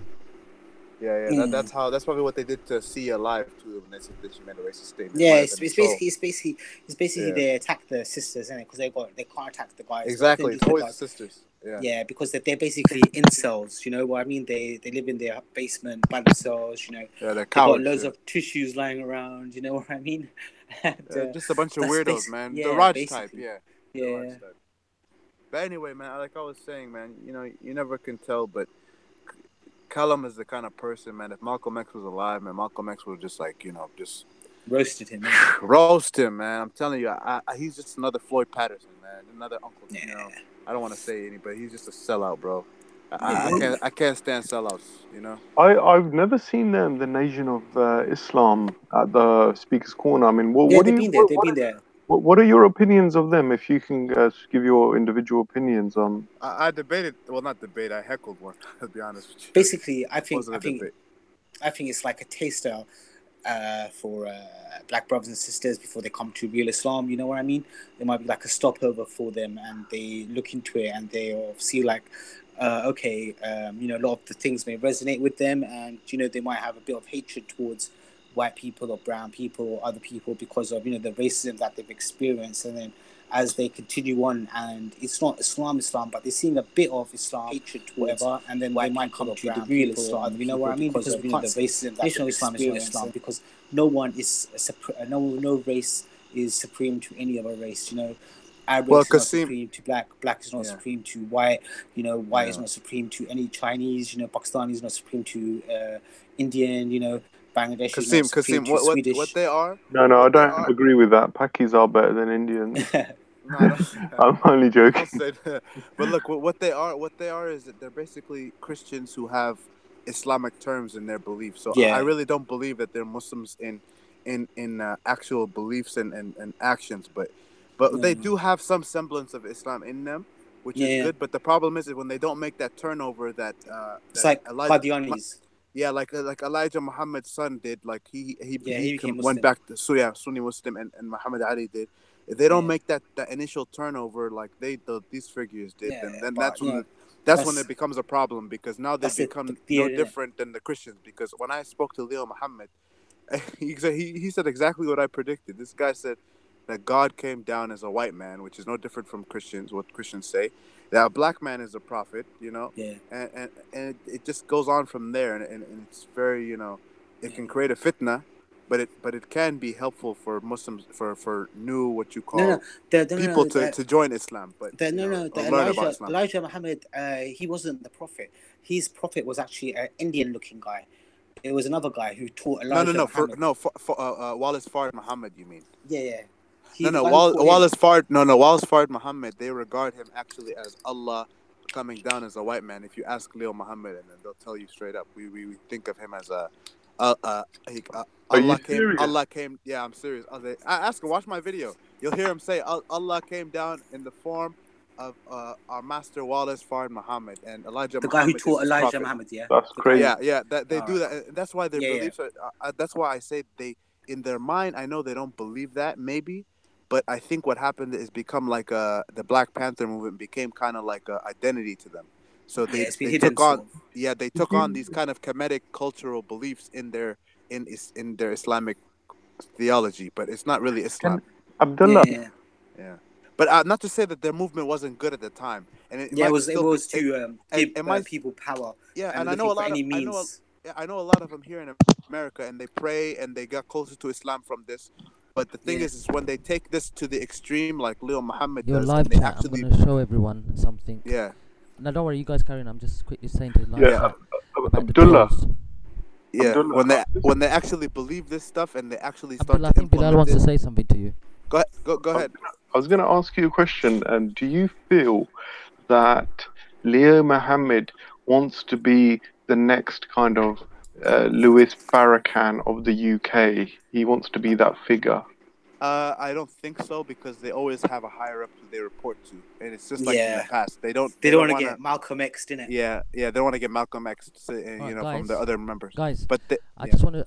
I'm just playing a video. I just want to show some the people in the live chat about trolls, what they do, and this troll here, thinks this is my cousin. Wait, look, keep on uploading videos, saying, look, Saima, aka Syed al-Husseini, Syed's cousin.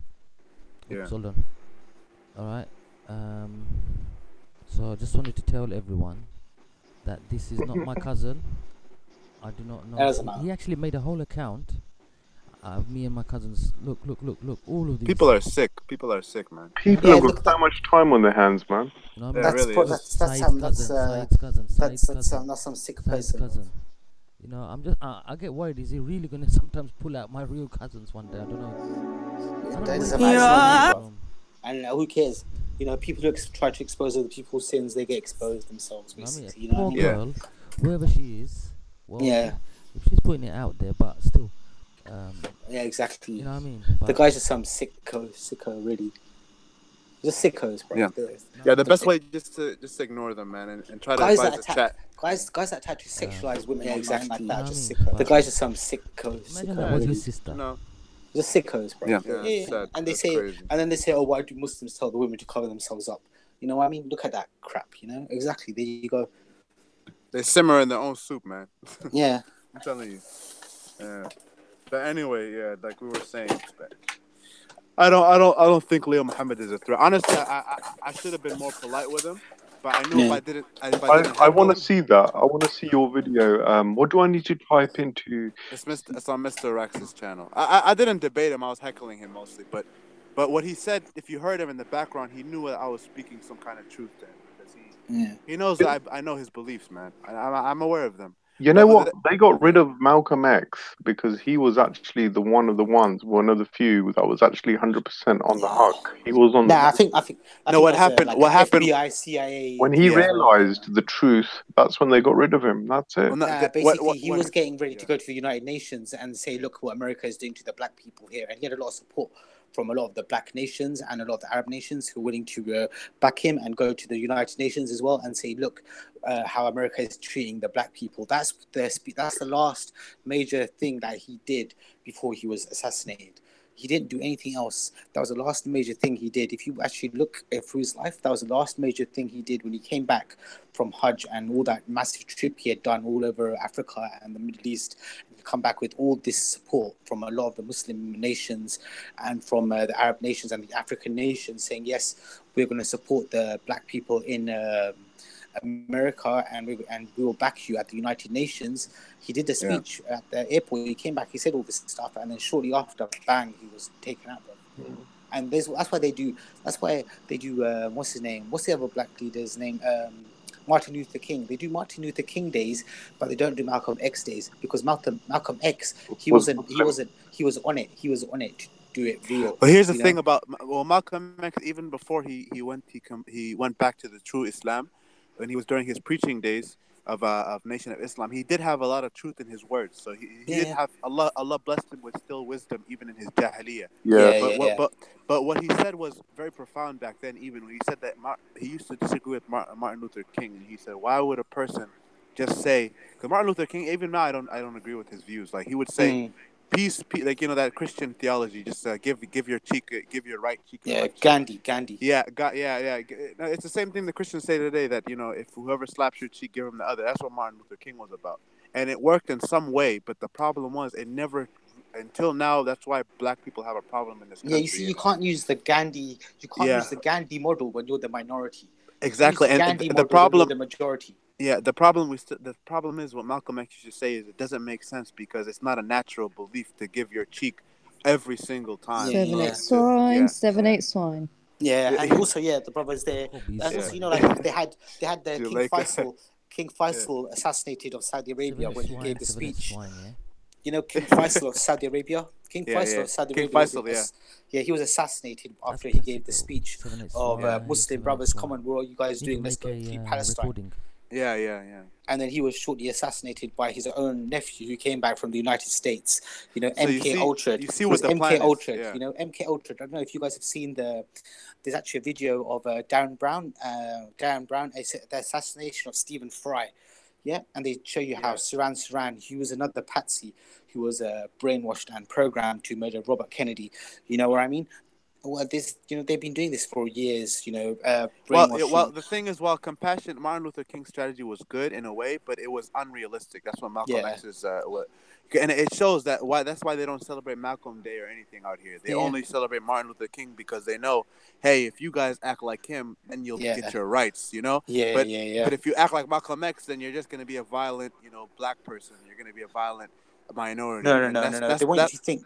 No, they want you to think like that. Even though if you actually act like Malcolm X, you're going to get your rights because he was clued on, he was smart, he was intelligent. They want you to think they want you to think, oh, Malcolm X was just take the punch. That's what they're telling you now. Just take the punch. That was the problem with Martin Luther King did a lot of good things, but that's the thing I disagree with him until today. That his thing was, even in Islam, his ideals were not natural to Bani Adam. I told Brother Rizvi that we're gonna finish it. There's no point giving him the link. We're still online.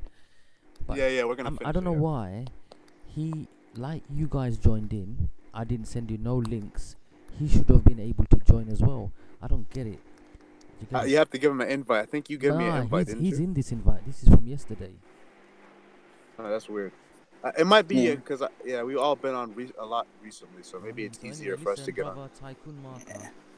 goes, please watch one more video. So this is the last one. Everybody's lucky that Pakistan's got the nuclear bomb, video, man. If Pakistan didn't have the nuclear bomb, all the Muslims would be dead already. Yeah, we'll be gone, like man. this. We'll be gone. God bless Allah Pakistan, man. Many believe that this man is God Almighty, the Supreme Being, Allah in person. His followers call him Master Farad Muhammad. He's the founder of the Nation of Islam group started in Detroit in 1930. The man who taught that was this man, the Honorable Elijah Muhammad. Now, I'm going to prove, using logic, reason, and common sense, that this man, Farad Muhammad, is not God Almighty.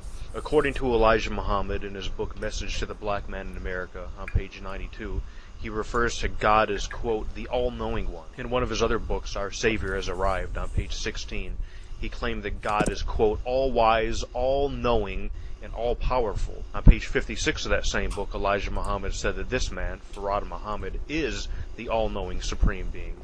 Later on page 99, he claimed that Farad Muhammad's, quote, wisdom is infinite. So according to Elijah Muhammad, this man, Farad Muhammad, had infinite wisdom and was all-knowing and was all-powerful. Now this is an interesting claim to make about a man who is not able to spell elementary words correctly. This is a letter that Master Farad Muhammad sent to Elijah Muhammad on December 18, 1933. You can see it at the official Muhammad Speaks website, and the link is posted in the description. It's a letter full of spelling, grammatical, and punctuation errors that would make any educated person cringe reading it. Farad Muhammad spelled basic words like against, lion, profession, successful, remember, to, terrible, and many other words incorrectly. So according to Elijah Muhammad, this, quote, all-knowing, infinitely wise, almighty God couldn't even spell the word lion correctly? There's also a lot of scribbles, which signify a mistake. I thought God Almighty was perfect. Going back, reminding you that Elijah Muhammad said that God is all-knowing, and then saying Farad is God, thus making him all-knowing and all-wise, Elijah Muhammad contradicts himself on page 157 of his book, Our Savior Has Arrived, and said that not even Farad Muhammad knows when Jesus was born. He said that Farad knew that it was between the first and second weeks of September. Then Elijah Muhammad said, quote, no man knows exactly what day he was born, not even Farad, whom he earlier, on page 16 and 99, said was all-knowing. So Elijah Muhammad himself disqualified Farad from being God, since Elijah Muhammad said that one of the attributes of being God Almighty is to be all-knowing and all-wise. He also contradicted himself when he said that Farad Muhammad knows 16 languages and is able to write 10. Now, what's interesting is that Elijah Muhammad said this, and he was actually trying to brag how wise Farad was. And unbelievable, no one bothered to ask him, hey Elijah, if Farad is God Almighty, why didn't he know all the languages? There's roughly 4,000 languages in the world, and Farad supposedly knew only 16? That's not even 1/2 of 1% of humanity's languages. So Farad Muhammad was ignorant of 99% of humanity's languages, but he's the all-knowing, all-wise God? Now on a more comical note, Elijah claimed that Farad's handwriting in Arabic is the, quote, best writing or penmanship in the Arab world. Now, if we can base his penmanship and handwriting in English as an indication, we know that's a lie. How sloppy this Farad's handwriting was in English. Then there's a debate that Farad Muhammad had with Albert Einstein in 1933, where when Farad was asked about whether there's a difference between sensitivity and awareness, Farad said, quote, I wonder if there's a difference. Wait, what do you mean you wonder? Doesn't wonder mean that you're not sure? Doesn't wonder mean that you don't know with 100% accuracy? Is this the same all-wise Farad Muhammad that Elijah spoke of in Our Savior Has Arrived? An all-knowing being who has to wonder about a basic philosophical question. I think you should pause. Your wisdom is infinite and you're all-knowing, but you have to wonder about something. In that same interview, he wrongly said that 17th century philosopher Baruch Spinoza was 45 years old when he died, and not his real age, which was 44. Just give me a quick brief. Go ahead, Syed. Give a brief of. Say that again, bro. Tell me quickly what you were saying, because I couldn't hear it. We could barely hear it, honestly. Oh, you can't hear it? What it is, oh, barely. I'm putting the sound down, yeah, because I already had earlier on. My dad said, "What the hell, TV on so loud for?" Do you get it? I'll tell you what, yeah. Let the live people watch it, and we'll end it, and I'll send you all the links. You can watch it. Yeah, we'll watch it later. We'll watch it. But if you're watching it, just give us a brief summary. I'm not really watching it. I'm gonna watch it later. I'll tell you. Okay. Basically, Muhammad the guy that apparently Elijah Muhammad said. Yeah. And when I say all, I literally mean every single source on Spinoza. He has his birthday is in November 1632 and has his death in February 1677. That makes somebody 44, not 45, as Farad said. Now, in parentheses, it does have the 2 years of his birth and death. So what Farad did, obviously, was just subtracted the two numbers. Has been writing. He wrote a number of. He claimed. Guys, listen, guys. What I'm gonna do, because look, it's not long. My dad's gonna get up for Qiyamul Layl. Yeah, he's gonna say you're still up. So, yeah. So what I'm gonna do is he gets up for Qiyamul Layl and then Fajr. So every day without a miss. So yeah, guys, thank you for tuning in, and the panel members, Jazakallah for joining. Alright, cool, bro. No problem. Been harsh. Okay, khalas. Assalamu alaikum. Salam. Yeah, till the next time. People in the live chat, forgive me if I have been harsh or anything like that. That was not my intention. Please forgive me and make dua for Allah to increase all our imans and keep us in the straight path. You know. Ameen. Yeah, and spread the positivity and try to have some patience and do. If you can't do dawah with your knowledge, guys, do dawah with your actions. Do with your action and with hikmah and patience. And if you have all the knowledge in the world and you don't have hikmah and patience, remember, all that knowledge in the world will not help you. It won't benefit you for the dawah sense. So exactly. Guys, remember that without hikmah and patience, all the knowledge in the world you might have won't really have any effect. So on that note, my brothers and sisters, assalamu alaikum. Take care, my brothers, and inshallah, like I said, assalamu alaikum, guys. As soon as I get my new tech, we'll organize it a bit more. The more of these I'll do, the more organized, and I'll arrange it, get different panel members. So just give me some time, guys. Let me play around and trial and error, and inshallah it'll get better. So on that note, take care, my brothers and sisters. Assalamu alaikum. Hangouts, just stay on the line. I'll end the stream and then we'll end it just after. So yes, brothers, sisters on the live chat, take care. Assalamu alaikum, everybody. And have some patience for us. We'll improve everything slowly. Anyone who wants to support my channel, I don't have no live chat or any super chats available at the moment. YouTube is taking forever to respond. So all the links and stuff to help me, my channel and stuff, is in the description. So yeah, if you can, alhamdulillah. If not, I'll support my channel anyway. So Jazakallah, guys. Assalamu alaikum.